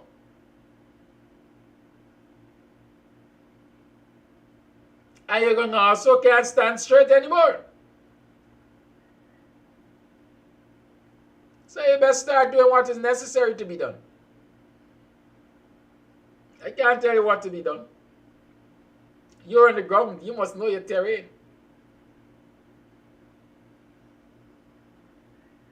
You're on the ground. You must know from all angles where they can, quote unquote, attack you. And so you must put up your defense mechanisms. So when you block the bridge, it is well blocked. And nobody will lose their lives.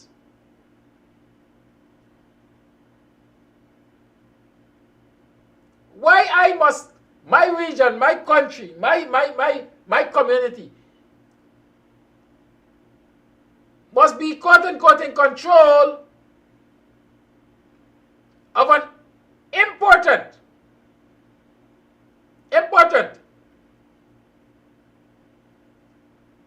transit point for people making money. People getting access to the interior and so on, and surrounding regions.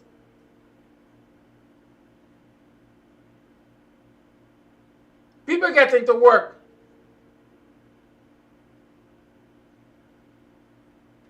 But I ain't getting no work. And I left the therapy room. Something wrong. We got to change our mindset. We have to change our mindset. And say, if I can't get, nobody else can get. You gotta be like them little children. You ever see the schoolyard bully? Please just have on the channel. No, move from your younger belly dog. Box out. I can't get, you can't get. Box it out, Ian. I can't get, you can't get. That is the kind of mentality we have to develop if we're going to fix this system. The PPP developed it a long time ago. The PPP has always had a scorched the earth policy. It's the same thing. If we can't get it, we're going to block it up, we're going to destroy it.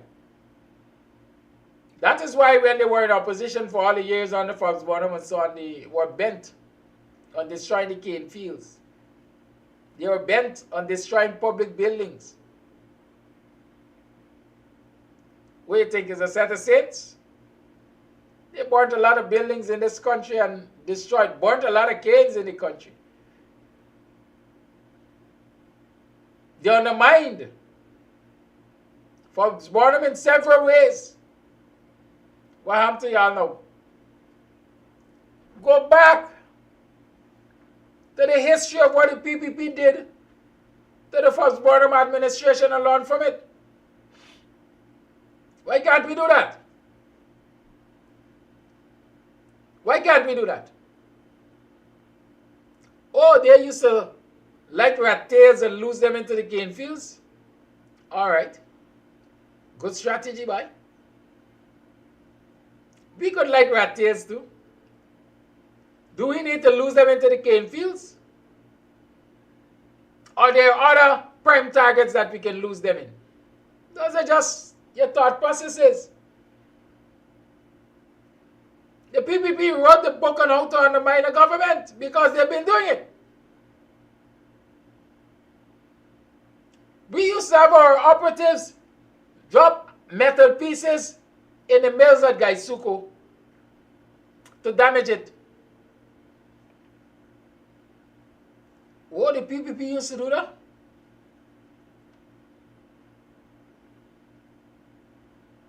Do we have cause to do that? Where should we do that? You only got to wait on leaders to tell you do this and do that and do the other and do the next. History is a great teacher. History is a great teacher.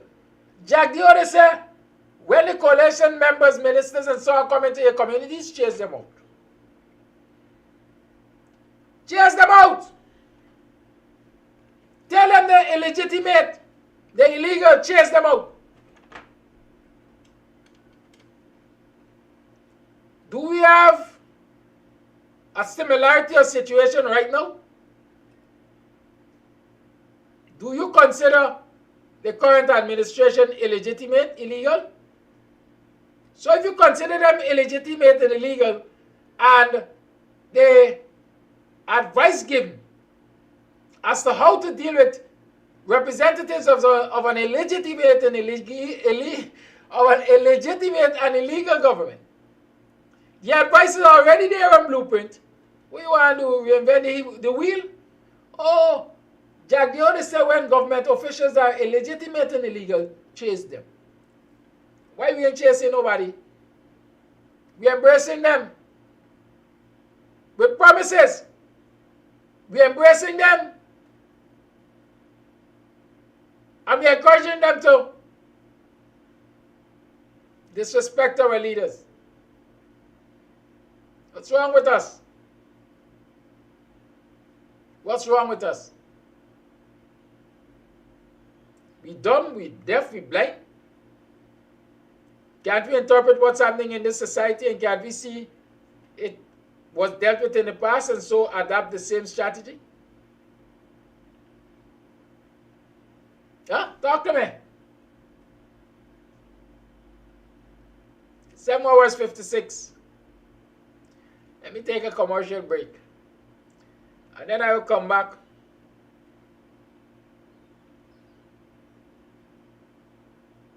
And I'll talk to you short about continued acts of apartheid and attacks on African Guyanese in the education system. Let's go to commercial. Somebody's asking me about this commercial for Veronica, the place of Tushen. And they're asking the question, why is there no last name? Some kinds of business you don't do on last name basis. You call the number, that's Veronica. Veronica know why she advertised that number with her name. Just call the number, Veronica gonna answer you. And you get the information you want. Why you want to know the woman's last name? Oh, Lado, you know me. I like to act the thing, how I see it. Kissed by the warm breezes of the Caribbean, this orange beauty has 3 bedrooms, 2 bathrooms, large modern kitchen, and a living room with an open concept. This lovely home is within walking distance to the sea, where you can take a dip in the salt waters and feel refreshed. Verone's cheerful country manor, located at Tushin, West Coast Demerara. Bookings are available on Airbnb. Contact Veronica at 516-524-1559 for more details. We hope to see you soon. Kissed by the warm breezes of the Caribbean, this orange beauty has 3 bedrooms, 2 bathrooms, large modern kitchen, and a living room with an open concept. This lovely home is within walking distance to the sea, where you can take a dip in the salt waters and feel refreshed. Verone's cheerful country manor, located at Tushin, West Coast Demerara.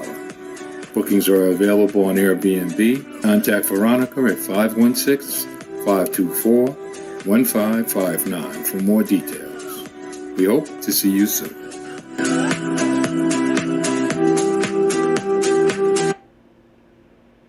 Alright, so if you can't get Veronica to make your bookings, hit me up, give me your information, I'll get Veronica to respond to you. Yeah, I could like that. I tell y'all that we're going to talk about this.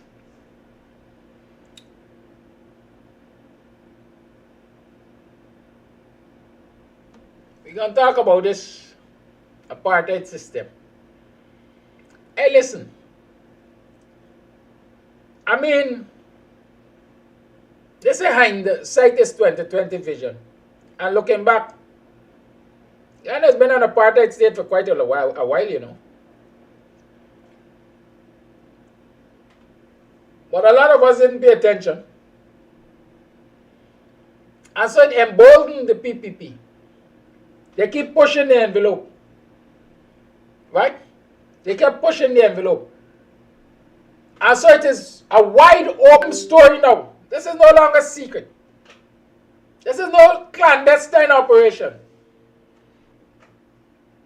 We are emboldened. We will do it how we want to do it, to who we want to do it. And y'all can't do anything about it because y'all either divided or weak. I don't know what's the description. Y'all either divided or weak. Can you imagine the teaching system, the education sector, dominated by black people? Yeah, dominated by black people. Because unlike the other one who said that black people didn't do anything to enhance themselves and their children's lives. Black people like education. They always suffering a black man with education. One of the proudest Negroes you could find is one who is very well educated. So black people like education. They get education and they teach. So a whole lot of black people in the education system. And they didn't just go there with CXC subjects. Right? They didn't just go with the CXCs or primary school education. In fact, you can't become a teacher with a primary school education.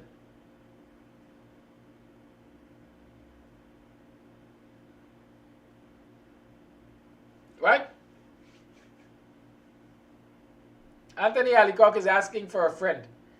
I guess his friend's name is Anthony Alicock. But we'll talk about that if I remember. Right? So you have a desire to be a teacher. At least the majority of them. They get CXC subjects, they go to CPC and they get trained. They become a trained teacher. Now there's something that is called an associate degree. Well, CPC is now doing the associate degree with University of Guyana. So once you're trained at CPC, you go to university, you do the degree in education or something like that. So now you're a trained graduate. You can now do your post-grad in education or some other subject area that you want to specialize in. And so you check in the education system, you're going to find black people going through all these things. People got masters in education and all kind of thing. I don't know. Anyhow, that's not my point of discussion this morning. So, because the education system is predominantly blacks, you find a lot of black people,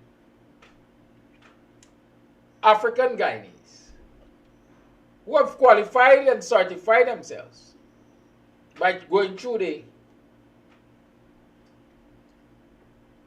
different levels of training. I understand for you to become an education manager, that is if you want to be an REO and stuff like that, administrators. There's a management training program or an apprenticeship program, whatever they call it. First and foremost, you got to jump through hoops. And I'm going to talk some nasty things this morning. You got to jump through hoops to get onto the program. Again, a majority of our teachers are females.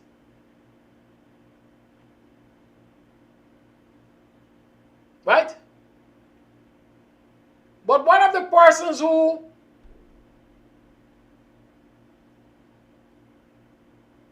manages the process for this apprenticeship program is a male, or there are several males. And so when you find a female teacher desperate enough to complete this program, guess what pops up? The sexual question. Sexual harassment.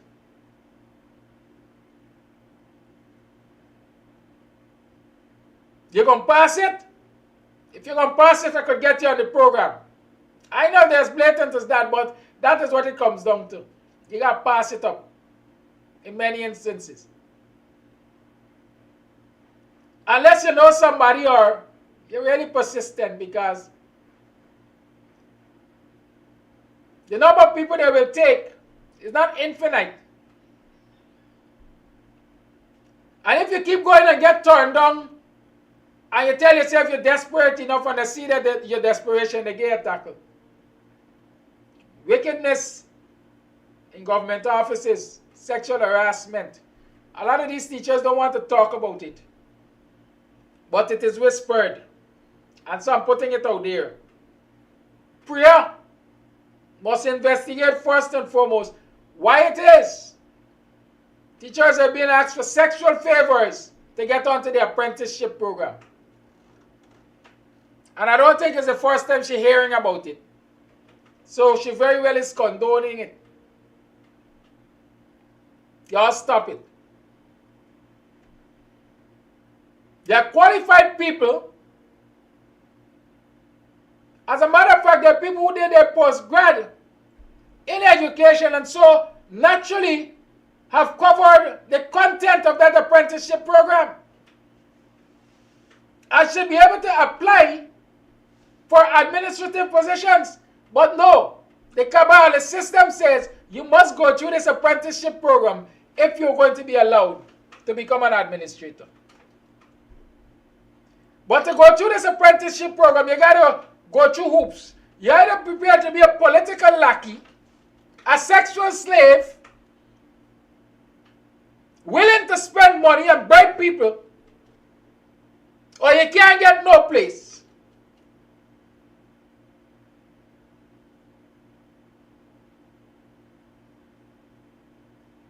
And people just sit down and complaining about it. In fact, I sit down whispering about it instead of even taking actions to change it. We talking this story. I like talking this story. Me my boss, you know.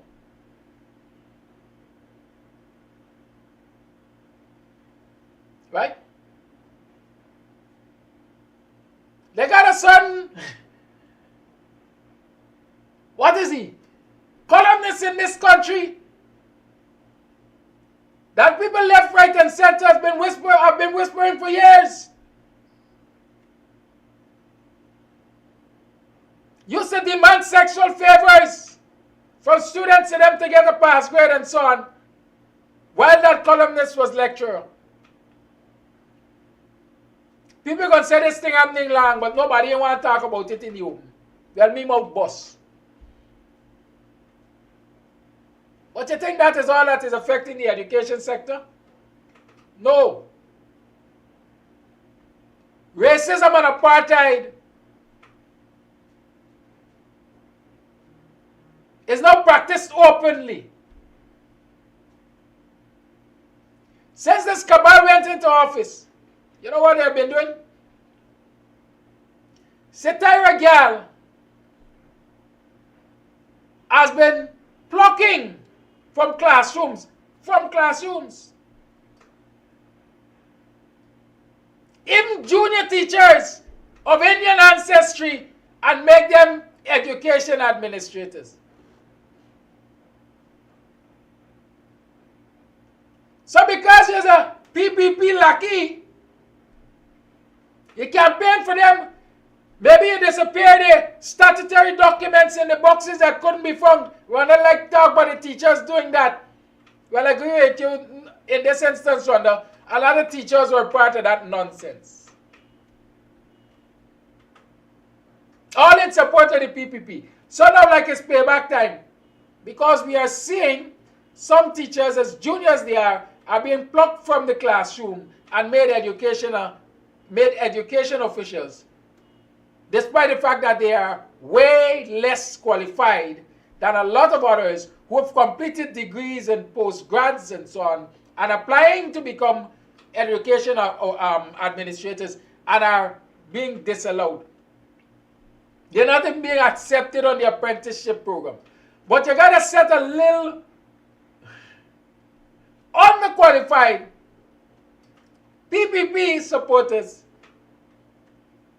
being plucked from the classroom and put into these administrative positions.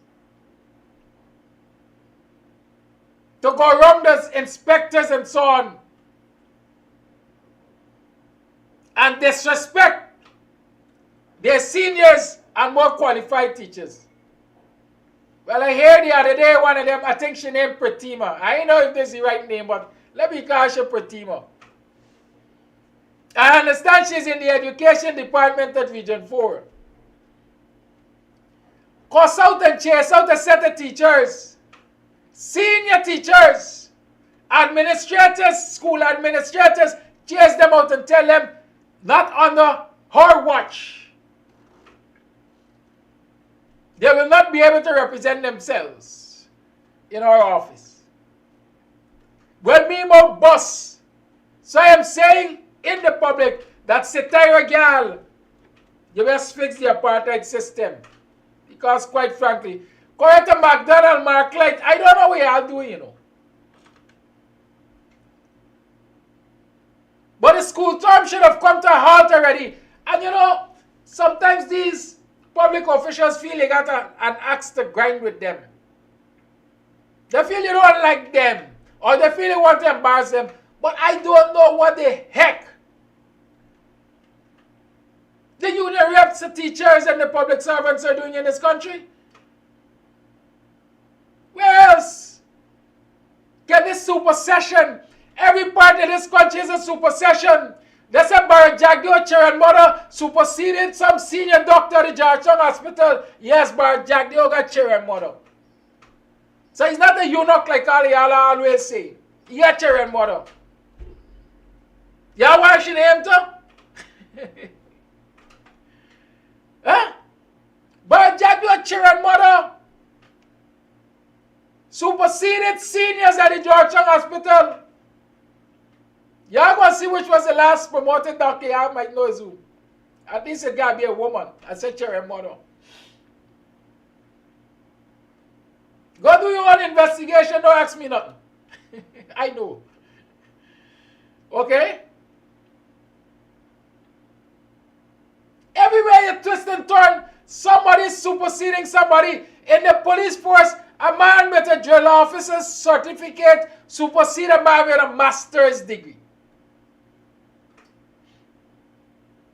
And we just loving it to slide.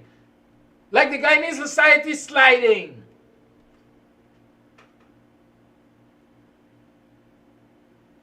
In public service all over. In all kinds of departments, people come in and supersede others because they are friends and cronies. And it's not a particular department. And let me call it affordable. Can you imagine the Ministry of Labor, which is supposed to be representing or looking into labor issues and finding solutions for labor issues when they arise in the place of employment, got its own issues? More than 70% of the staff at the Ministry of Labor are PPP supporters, and they are unqualified for the jobs that they are given. What, Polari Joe? Yeah, I could understand it.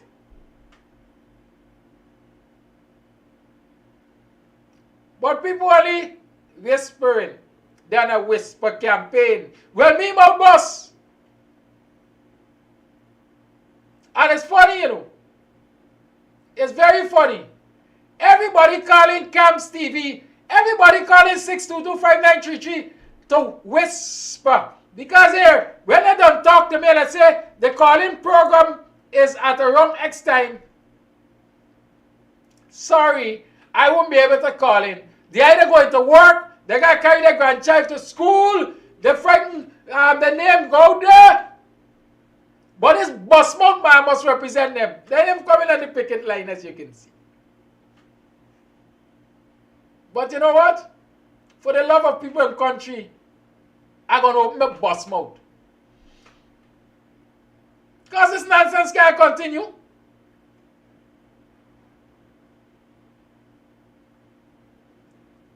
These ladies chose to be teachers because they don't want to prostitute themselves. Stop harassing them for sex, for upward mobility.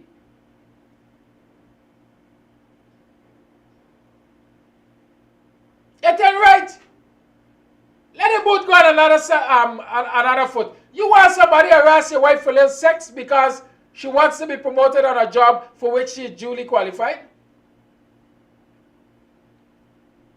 And then you walk around with a chip on your shoulder. And you're telling your friend, don't. She do want to get on the program. That's the kind of thing that's happening in this society. And everybody whispering. They're whispering to Mr. Amsterdam.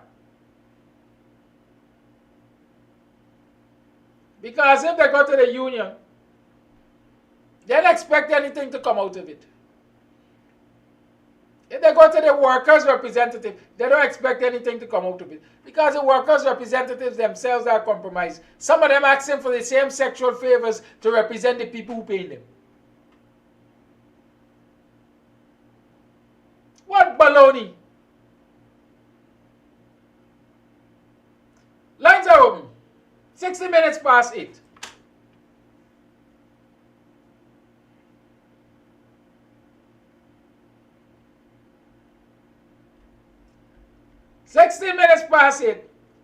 I ain't already doctor there, but I hope he's well.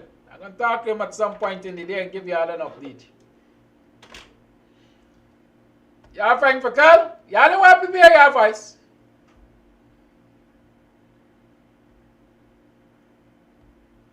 Kissed by the warm breezes of the Caribbean, this orange beauty has 3 bedrooms, 2 bathrooms, large modern kitchen, and a living room with an open concept. This lovely home is within walking distance to the sea, where you can take a dip in the salt waters and feel refreshed. The rooms, cheerful country manor, located at Tushin, West Coast, Demerara. Bookings are available on Airbnb. Contact Veronica at 516-524-1559 for more details. We hope to see you soon. Pauline, good morning. Morning, Kadaki, and morning, Guyana. I mean, what you were saying there makes my blood boil. And again, we just keep sitting and taking it. I'm so perplexed at the inability of black people to understand what's in front of them. And it just seems every day that you talk, I already understand what I get to. figure out. Black people want their white Jesus to come and help them. Trust me, that's what they want. They don't want to do things for themselves. They're getting degraded and basically blocked out of all facets of Guyana, and they do not see it. They just stay there and just wallow, and hopefully somebody's going to do something about it. And they're asking you to do something about it when they can by themselves. And it's so disheartening as a black man to see the performance of us, top officials, low officials, just regular people. And I do often wonder, is it because we are so, and I gotta call it stupid, that we gonna still vote for the jokers? I was listening to Sharon Duncan of FYI, I think yesterday morning, and the idiot of a president you guys have in Guyana could not even pronounce Turkey, the country's name, or even the friggin' president name, and he's got a PhD. What idiotic thing to have a president supposedly that have the PhD and called doctor can't pronounce friggin' name of a president of Turkey and couldn't even pronounce the country of Turkey. Guyana is in the doghouse and will continue to be in the doghouse because you guys accepting mediocrity day in and day out with the stupid road building and no sidewalk, no friggin' lights. That's all. It's ridiculous, man. My blood is boiling to think that you guys are just sitting back, taking it, bending over, taking it each day, and the few who's shedding light are not getting the support. Just one fed up guy just thinking black Guyanese are going to be in the gutter in the next 10 years, and that's my take. Thank you for your call. We there already, you know. We there at the bottom of the social ladder. What is below the ladder? What is below the ladder? It's not I just reasoning. I like reasoning, you know. I like read between the lines. What is below the ladder? Call it live, good morning. Morning, Kadaki. For the past 2 days, I got a friend who is a senior public servant, holding a high position. And she called me and she's like, you know something? These people have worked with them before, and right through I work with all the governments. These people come back with a vengeance. These people is on a mission to continue to marginalize us and trust in the people. Yep. She said, I got 1 more year on the job and it's it for me. I'm out of this place. Yep. She said, it is a vengeance. They come back with blood in their eyes. It's not an easy road. Yeah. So, as that caller said just now, we're going deeper down in the pit, and as you said, we are already in the pit. Sad thing, you know. Sad thing. That's my take. Let me ask you a question. What your high official friend prepared to do about it? They run from the place, nothing more to say. You know what I mean? That's the thing. Is it cowardice? Cowardice? Cowardice, yes. It is cowardice. Because it is said everything is in secret. You know what I mean? All of them, a lot of them.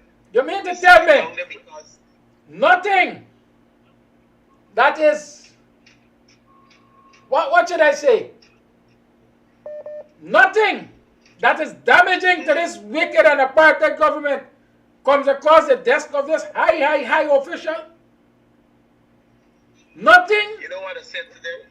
I said, you trying to save your pension, but there's nothing they could do with your pension. There's absolutely nothing. You get 1 more year. So you should have been one of the ones that should have been blowing now. In 18 miles. Yep. Take the exit to merge onto I-95. So you should have been one of the ones blowing the whistle because you know you just got 1 more year with them. Yeah? Sad though. It's a sad situation. Everybody, as you know, the political Stockholm syndrome hit home there. This is what happened. Political Stockholm syndrome. Yep. Anyhow, we talk. Thank you, caller. We talk anything. Lines remain open. 622-5933 is the number to call.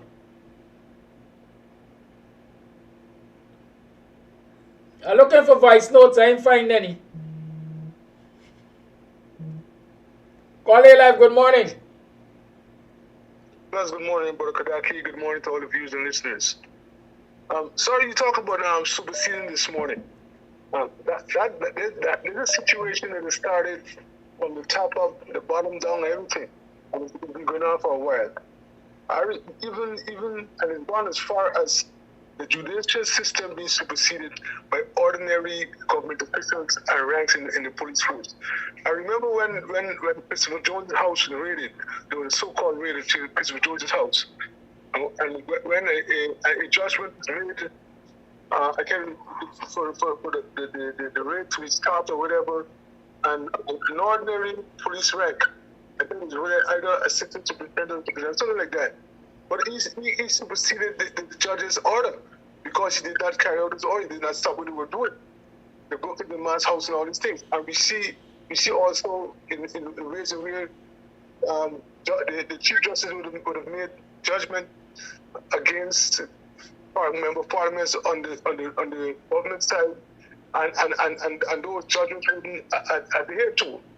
So this has been happening for the longest while, and by senior people and against the judicial system, right? Which the judicial system is so weak that there's no jurisprudence within that system. There's no guidance within that system. But these officials who like someone called just now mentioned that they know someone who's under pressure like that and they're not saying anything. And the PvP, they just continuing what they're doing to the ordinary public servants and black people in the whole.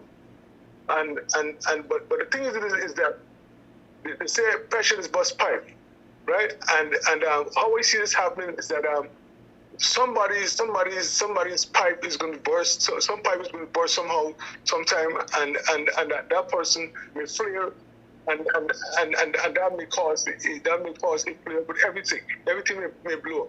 But the problem with the coalition supporters, especially black folks, is that would catch us. That would cause us unprepared, because we then we be on the defense instead of being on the offense.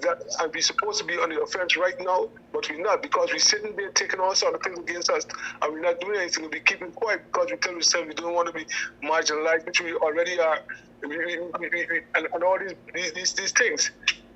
But we need to jump up and start movement, start getting a movement, and start being loud instead of just being quiet in our corners and not doing anything because we're afraid of people of getting hurt or whatever. When the things start, when this confusion, which I see it will start, right? There are a lot of people who will die, and there are a lot of people's skin who will burn, and blood will be running on the streets, right? But the thing is that blood is running on the streets right now. We are being marginalized right now. We are being oppressed right now. So it's not going to be no different. The only difference is going to be that it's going to be more, right? But I think now that we have the energy, we should stand up and go forward and start doing what we got to do, because we can't. If we continue sitting and doing nothing, they will continue crushing us, and then we won't be able to defend ourselves when it's time for us to defend ourselves. That's all I'm going to say. Thank you.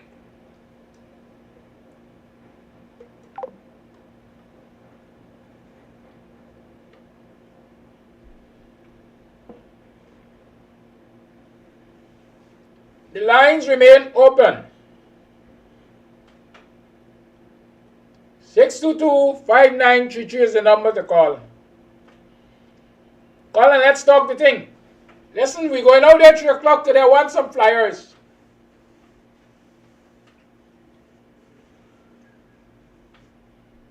I told you on Monday I'm looking for 10,000 flyers. Thank you to a certain person for sending me the first, 300 or 400 yesterday. I appreciate that. If you can assist us to get some flyers printed, or you want to give us a financial donation to print these flyers, hit me up. We need some flyers. Yes, flyers are necessary in this struggle. Caller, you live. Good morning. Yeah, good morning, Kedak. You can't really talk out because of the extraction. Now with this, no, I got to talk. Yeah. Now with this thing, this man that spoke about someone who knows what is going on. That is what they're doing. They're talking underneath. They don't want to face the music. And when they got people who coming out with the body and the voices like me, you got other people who refuse to come out, and they try to be a deterrent towards you who put things out in the open. Now with the teachers, when you listen to the person who is in charge of the teachers, and you should go back into a background check of the individual, you wouldn't expect anything better from that individual's ministry, because you have got to put out in the public what you are. And if you are a person who is accustomed to certain things, you will want that to come out to make certain that your character could be continuing such a light that it wouldn't seem like offensive to you. And the teachers out there, I am sorry for you who are facing these type of travesty in your character. And when the minister put on educated teachers who don't have the wherewithal at that part in education, they will be destroying the quality of the educational training to the young minds in the country. Because if they are done, they wouldn't want teachers with a brighter IQ than them who could pull them down. So right away, there you see that they are continuing on this wanton way to destroy the people in this country. Even under the private schools that they have, they take teachers from the public schools to come and give the children private tuition, because the work that is being done at the private schools is not on par of those that comes from the public schools. And the other part is the person with the murder. Lots of people got all kind of things to say. But Kanaki, I know you're going to be vexed as a man. If you got a woman and you claim she's unfaithful to you, you ain't got to murder she. All you got to do is part company. Don't kill the woman, just part company. You manage she, she's still looking out, walk aside and left the people because you don't give life. And when you take a life, you're destroying a lot of things. Well, I don't know what part the son play, but that is bad, and I give my sympathy to the remaining relatives of the murdered. Bye-bye. Rondo? Yeah. Why you think I gonna vex because you say walk away? No, man, that's get vexed when you say you love. Have a good day. Get my hat. Give me my coat. I'm leaving. Get my hat and give me my coat. I'm leaving. What do I want to?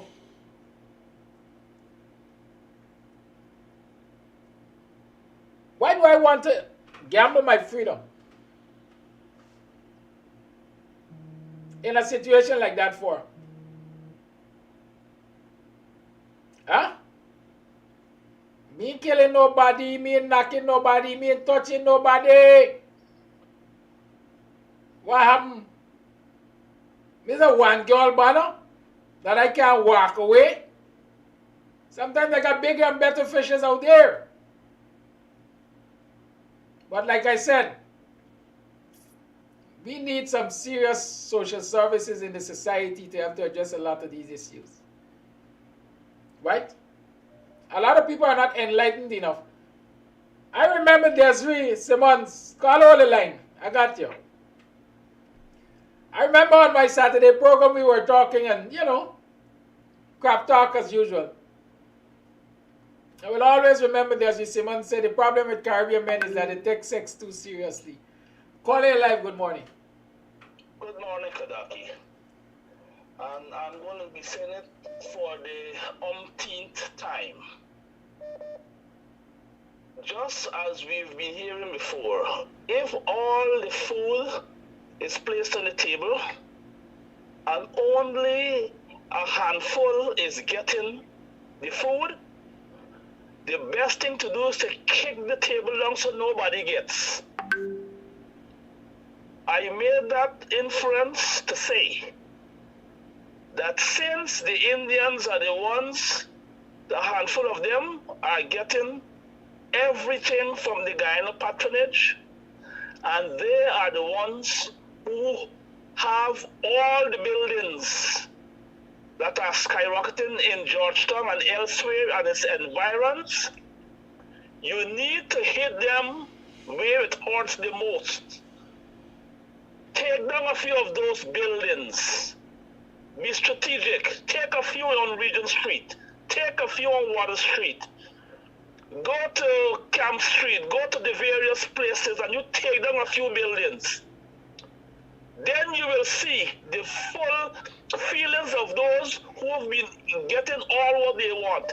They will turn against Jack DION Company because they know to their consciences that there is nothing short of that country being an apartheid country.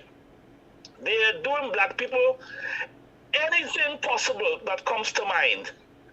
The $50-something thousand which they gave for 20-something bridges in Buxton, and Wanegil has to go there and preach like if these people don't have sense to spend that kind of money, and they are doing the same thing in Region 6, that tells it all. It's time for Guyanese to start destroying these buildings which the Indians owned. I am tired of this thing happening every day. The black people are being suppressed, they are being choked, they are being trampled upon, and all they're doing is giving a set of talks that mean nothing to Jack DION and Dunsin Ali. These people has got to feel the squeeze. When you go and start destroying what they have earned by stealing Guyana's patronage, then they will understand that this is serious business. These ministers in the government and these rich Indian businessmen, they are sleeping too comfortably when night comes.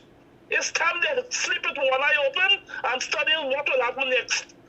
You can't have this thing going on. That is what apartheid does. You have to stand up and start getting physical now. Forget the talking.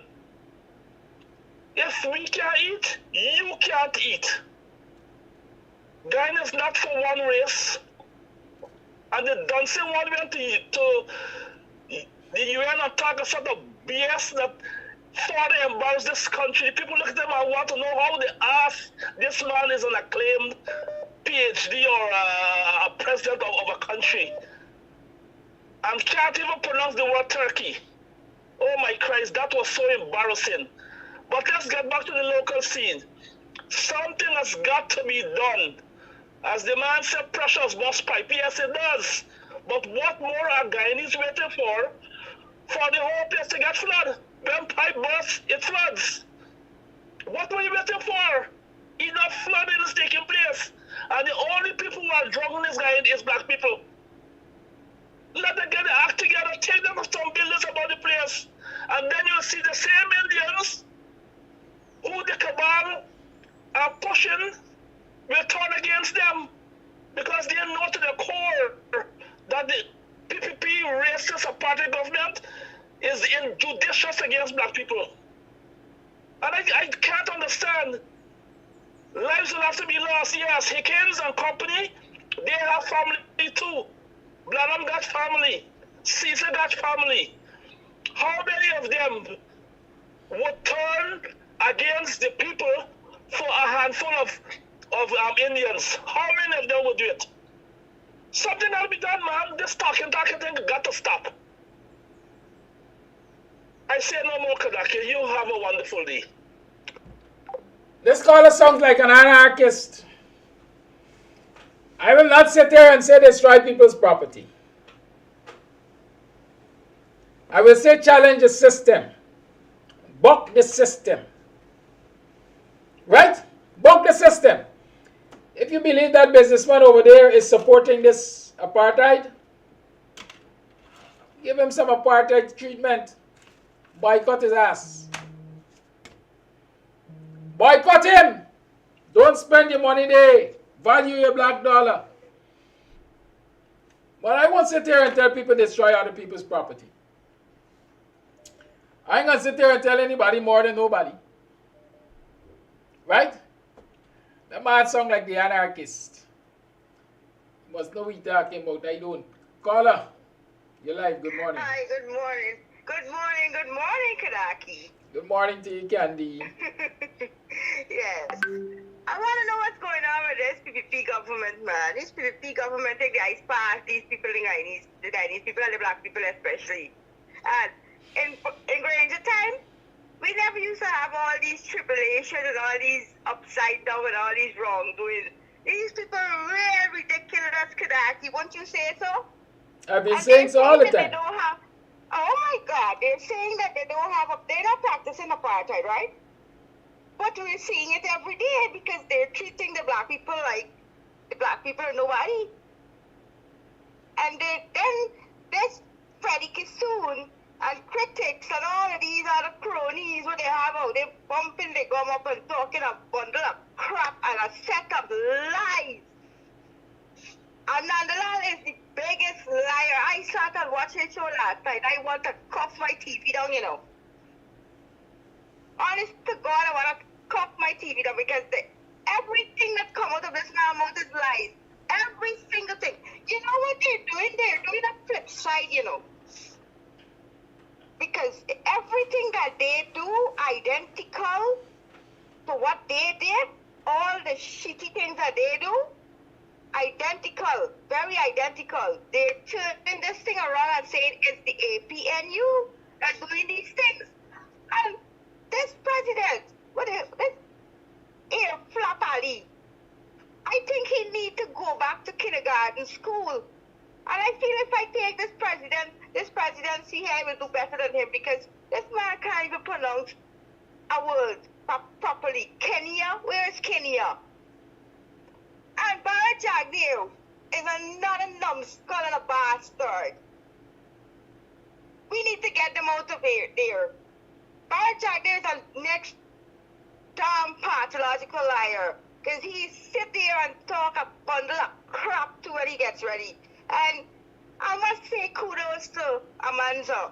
Very kudos to Amanza because she, in her press release yesterday, she made it clear that he needs to step down.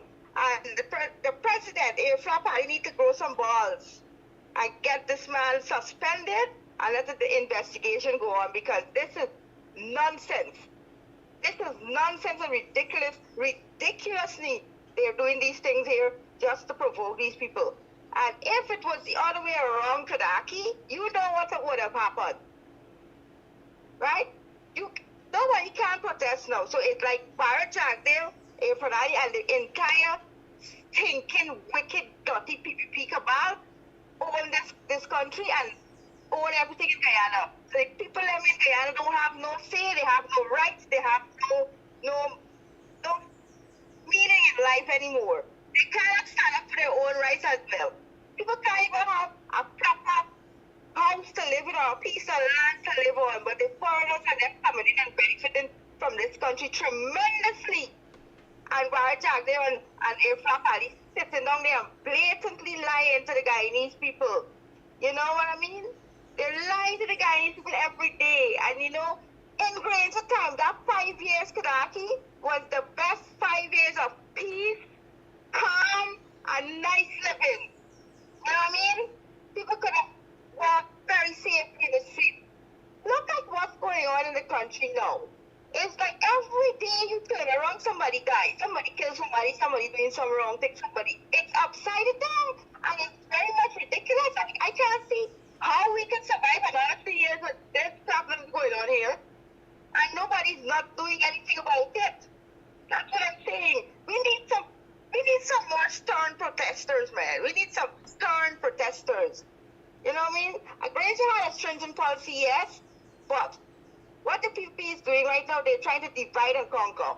That's what they're doing. And they're making preparation so that the APNU would not get back into power. Right? Thank you, Carla. Granger did a wonderful job. That's what I said. I have to big up the APNU, MPs and Granger, and also Arby Norton. Thank you. Anyway, Karaki, you have a wonderful day. And we got to find a way to get these crasses out to this place. Thank you, caller. Yeah. Lines remain open 6225922 is the number to call. You are tuned to the BUXTONIAN morning time. We going out at GCOM today. 3 o'clock is the time. Policemen, y'all take note. Roll out the red carpet. You don't want to be caught with your pants napping again, right? You don't want to be caught napping with your pants down again. Ensure the red carpet is in place by the time we get there. Yes, I'm saying I need some flyers. Yes, we need some flyers. Accepting contributions of flyers to print. Whether you're going to print it or you're going to pay for the printing or you're going to send us to print it, we just want the flyers. Oladoy. Yeah. I doing the work, man. Y'all got to help pay for it, Papa. Yes, sometimes I sound like I'm taking things lightly. It's not a little bit bored walking around, a little bit bored you're fetching on these shoulders, you know. Carrying this thing is heavyweight, but I am prepared to do it. I will do it. I will champion the cause of the people. Call A Live, good morning. Yes, good morning to you and all my black brothers and sisters, coalition leaders and members. Let me start off with the teachers. With the teachers, they caused that problem on themselves today. They had a chance to remove the president and they're voting back in power. So what happened to them? And they forget that is Jagdale's son. I saw a news day with the man in the ring, always showing all them wicked black people too, who go and break down those children place, children, babies all inside out and break it down and then walk around and laugh. That's what the news said. Walk around and laugh. Today, I listened for a that one of them come out and say, hey Jill, you don't know me? I work for PPP. I work for you guys. And Jill said, I don't care. You got to move. Today, I could remember when Nandalal said that more black people vote for PPP for them than more vote for the coalition. That is what they're receiving today. In the fine print, we love to read fine print like you too. When Ezra said, I don't care, he said, you fool, you take our money, so I don't care, you don't get paid for that. Today, all of them who vote for PPP and do nonsense with the 47 boxes, they will cry on the beg God night and day before we give them, we can see all the killing and all the police and PPP turn back on them. On them. It's a shame and disgrace for black people. Anyway, black people who vote for them the last time, and you have a next chance coming up, 2025 coming up. I must go and vote with them again and see what's going to happen to them this time. Black people have to come together and stop them nonsense. I love this saying, if I can eat, you can eat too. John Doe didn't get no money for pay the teachers them who went to college and university, nurses and doctors, police and army and everybody, because 95% is black.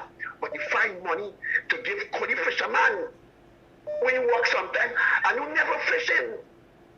That is to show every cow just cry for them own calf. And cow don't know the good use of his tail until he miss it. Black people did not know who they have, David Granger, that they could have sleep good in the night. But them go and vote for the devil. That is what God's word said. The love of money is the root of all evil. It's evil and get back now because you have money. So vote for him and for the nonsense voting day. Black people wake up. Policeman, soldier man, I wake up. I see the benefit when I work for them. Them use you guys, abuse you. It is time for him to stop your nonsense. Police and soldier. Ask them before I go. When Venezuela began a big problem, some of the army men put on weapons and shoot and trying to protest. I said enough is enough. I cannot take part in this government when they're taking our people and punishing our people. It's not the army men have to do police. I put on a weapon and try to protest. That is the only way change it. Thank you for your day for listening. Thank you for calling. 6225933 is the number to call. The lines remain open.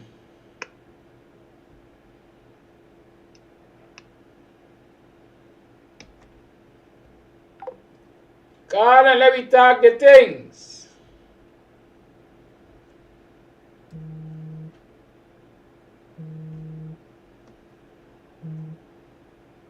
Call it live, good morning.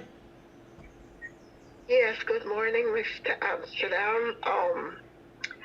I don't know how you do it, but God bless you, because some days it's like, I just can't take this nonsense that is going on. But you keep up the fight, and I think that you're doing the right thing. And when things should turn around, I think that you and the other persons that really was in the struggle should be given a place around this table. We will be rooting for you to be a parliamentarian come when the coalition gets back in office. You have a good day and God bless you. Thank you for your call. Don't root in the same place like the trenches, I'm begging you. I rooted in no trench. I rooted for the righteous. Have a good day, caller. All right. 6225933 is the number to call. It's now 8 hours 51. Yes, 8 hours 51. Yeah, man, let me go there and protest today. Come here, send me some flyers. I need some flyers. And I need people to distribute flyers too. Right? So if you're willing to distribute flyers for us in your communities, hit me up. If you're willing to distribute flyers for us on the bus parks, hit me up. If you're willing to distribute flyers on the protest line, hit me up. Call you live, good morning. Hi, good morning, Mr. Amsterdam and the listening public. I want to make 3 swipe. I want to know where Granger, that dummy, who was very vocal during the recount of the election. Secondly, I want to make a swipe at Freddie Kissoon. Freddie Kissoon's wife, who used to be at Janet, her name is Janet, I know very well, at going, yes, that babysitter asked Silver to fire her. And because Silver refused to fire her, he moved Silver from going west. That to show how deviant it is. Guyana cannot go well unless we have a revolution. Without a revolution, get no way. Finally, Some years ago, I met a nice Indian man named Rex Prasad. He's head of the Muslim organization of Guyana. A very nice man in early 1990, 91. The money he has, his children kind of. And you're a very sensitive man. Come if you need anything.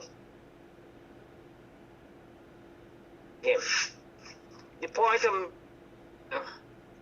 years ago under the Boehm administration, Poconackers used to go in the bush, prospect a piece of land, go drill your mine and get the area. Now, the wealthy Indian men use the GPS map system, and all those lands that have potential for gold, one set of family, and Guyana is at this point in time.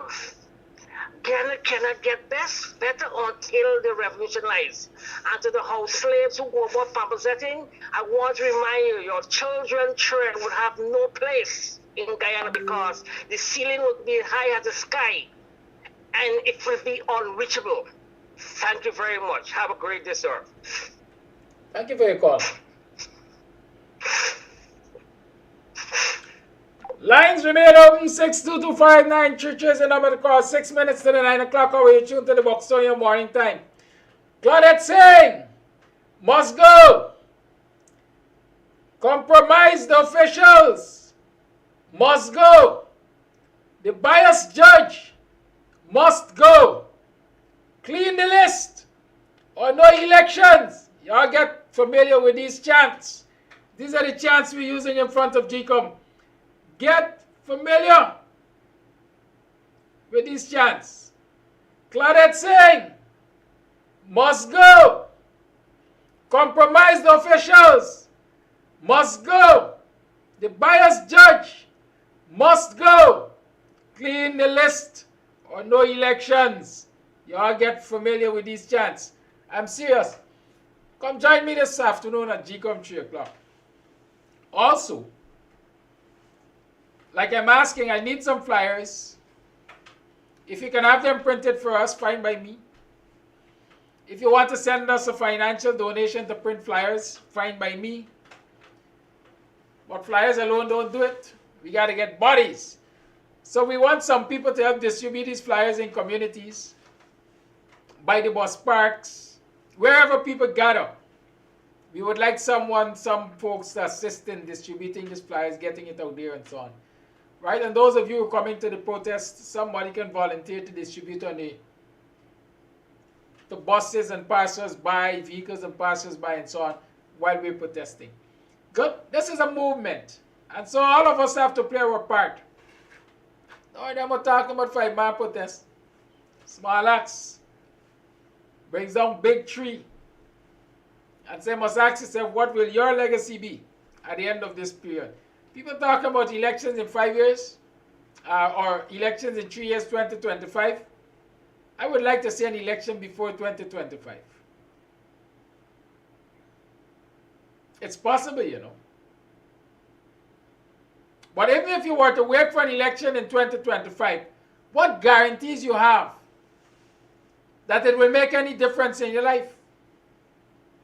Because if you're not fighting for the systems that will ensure that your votes mean something in 2025, you might as well just rock back as you are doing right now and relax and let things be. Any elections held under this current administration, with this current system at GCOM, with the current list, it's not likely to give you results that the masses can be happy with. Or at least I hope so. Definitely black people can't be happy with them results because they can simply get back the PPP. And you allow the PPP to use this system in the next elections, I guarantee you, the margin of victory is going to be more than 2 seats. And the shout will be, the people have spoken. And so we can do as we like. Because we are legitimate. Why do you think they keep fighting down North to accept that they're legitimate and say that they're legitimate?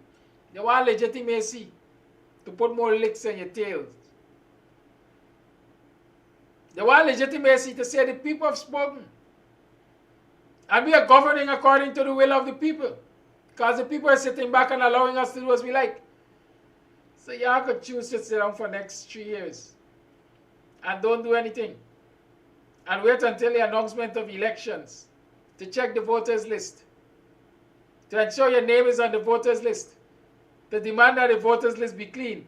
To demand that biometrics be used to prevent multiple voting. I don't know it like that.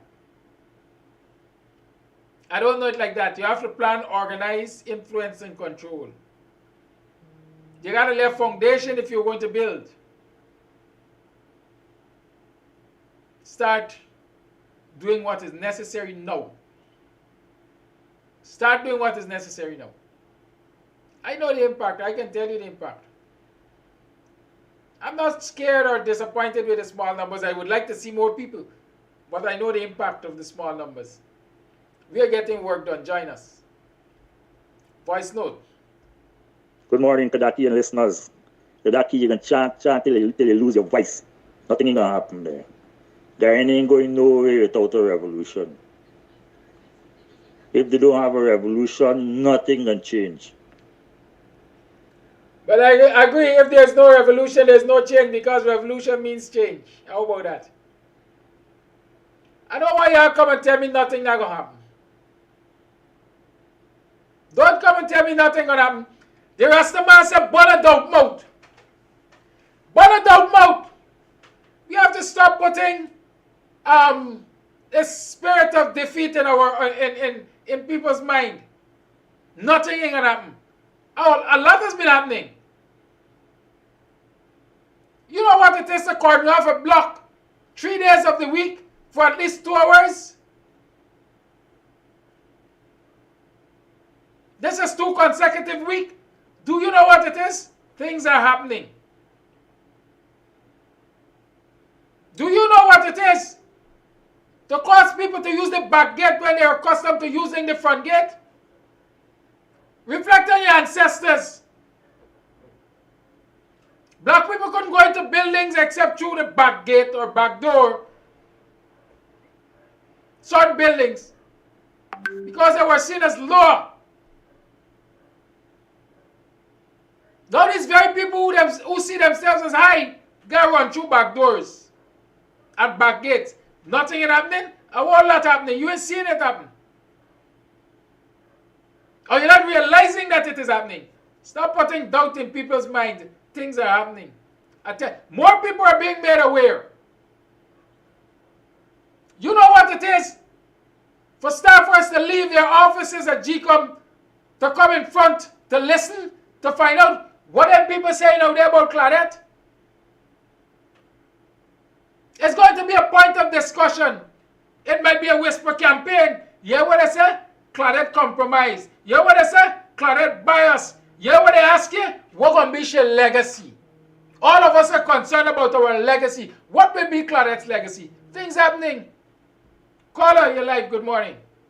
Hey, good morning. Jack, you have a pushy finger in your body and store it up. Yeah. Just as how the black man pushy finger in your wife.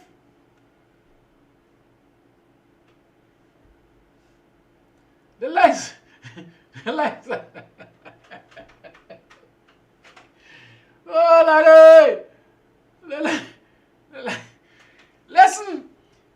This man will come here and harass me. You're harassing, man. Let me see this man number, man. This man call me for one number.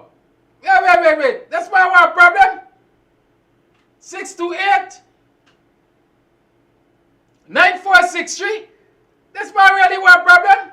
Who is this man calling me from 628 9463 to harass me? Yeah, find out, man. Who is the other 628 9463? I wonder if it's Bar Jagdy or Gard. I mean, watchman. Huh? Yeah, find out who's the other this number. 628-9463. Who is he, man? Calling me for harass me this morning. And calling me down in the gutter like he. Listen, I apologize if I offended anyone.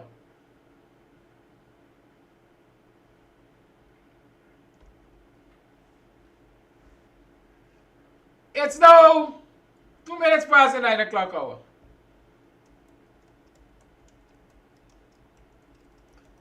I'm waiting for volunteers. We got flyers to distribute in communities and places where people gather and so on. Bus parks and so on.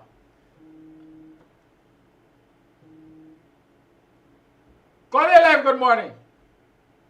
The stir man, like he accustomed Jack, they're pushing the old foot in. He on a stir up. He know he's a victim of such. So he know what is going on. So don't worry with them. Thank you. Okay, somebody said make sure the flyers get to me first. Let me say this to you. The flyers were designed by me. And they're not editable. You can't edit them. At least I don't think you can edit them. Call it live, good morning. The call hang up. Hold on, boy. I get them to come out of the gutters, you know.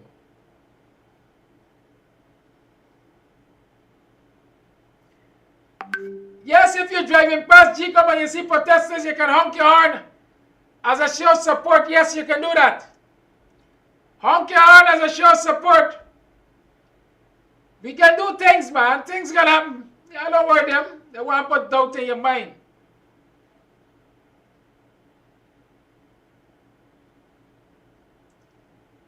At 4 minutes past the 9 o'clock hour, I'm preparing to go out of here.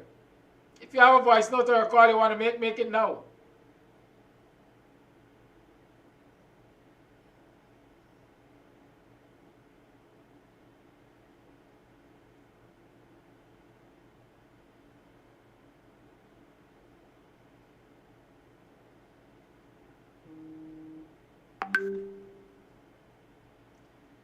What's going on?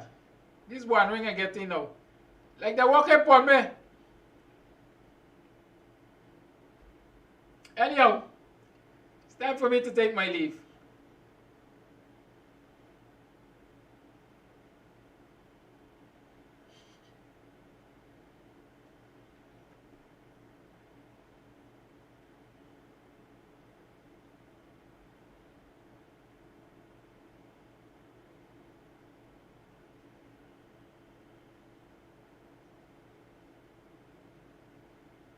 How many of y'all called to find out who owns that numbers yet? Y'all ain't sure y'all call this man and find out who is he, you know. Don't disappoint me now. All day today y'all should be calling him.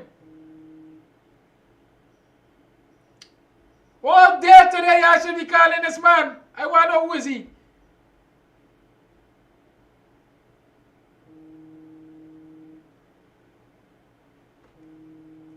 I'm not taking numbers, no private call. Call me and see a number. No, I will not take your call. Y'all want to play bad? Show your face.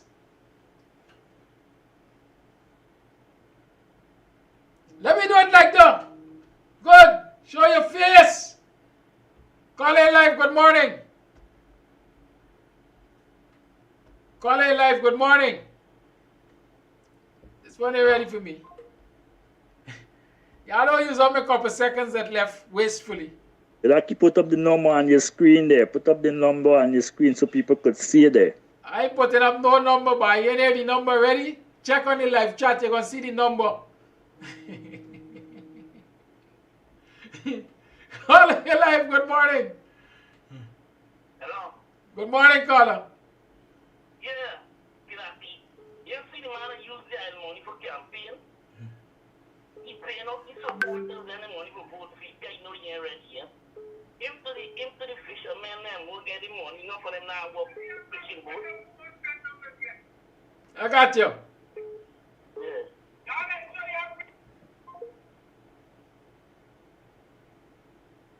Call A Live, good morning. Yeah, Kams. I just want to WhatsApp up my picture to you. Put it up on your screen, everybody see. What is the name, man? Let go look for it. Well, they could harass me. That's what's wrong with them. Yeah? It's a crab louse. Look at who he stand up with. Well, yeah, look at everybody. Look at it.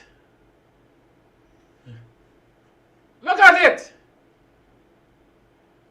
Yeah, look at it. Yeah, look at it there. That is the thing that harassing me. Or think it harassing me. I don't take harassment by. I make harassment.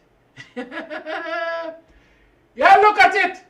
JD, some kind of thing. Listen, yeah, get a name, man. We want the name and address too. When this thing does work. Well, I some of y'all just vexed with me because we just go after y'all, you know who. Hey. It's 8 minutes past the 9 o'clock hour. Y'all have a good day. And so y'all call the thing and find a busy problem. Y'all got the number there. Call the thing. 628-9463. Call the thing. Find out what's the problem with the thing. Ay. You bump prayers, boy. Are you watch it? Bottom feeder. Oh, yeah, bottom feeder. Have a good day, yeah. Goodbye. See you all in front of GCOM. Look how some people just put themselves in that water. Well, look how some people just get themselves in trouble. Y'all have a good day. See y'all today. It's not Free Talk Friday, it's Bust Mouth Wednesday. Yeah. See y'all in front of GCOM this afternoon, 3 o'clock. Claudette Singh got to go. The list got to be cleaned. We want fair elections. Biometrics to prevent multiple voting. And you can't be seen doing suspicious things like the last elections and we allow them to succeed. No. It can't happen. It must not happen. It will not be allowed to happen. Good, y'all. See y'all around. Goodbye.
Everybody know the man. Y'all see the man? Hey.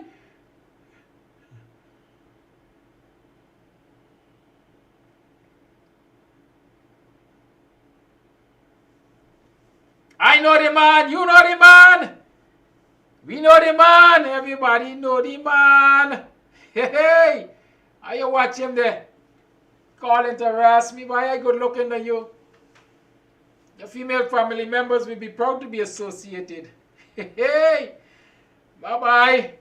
I don't do the backdoor thing. Right now I'm selling pipe. Hey.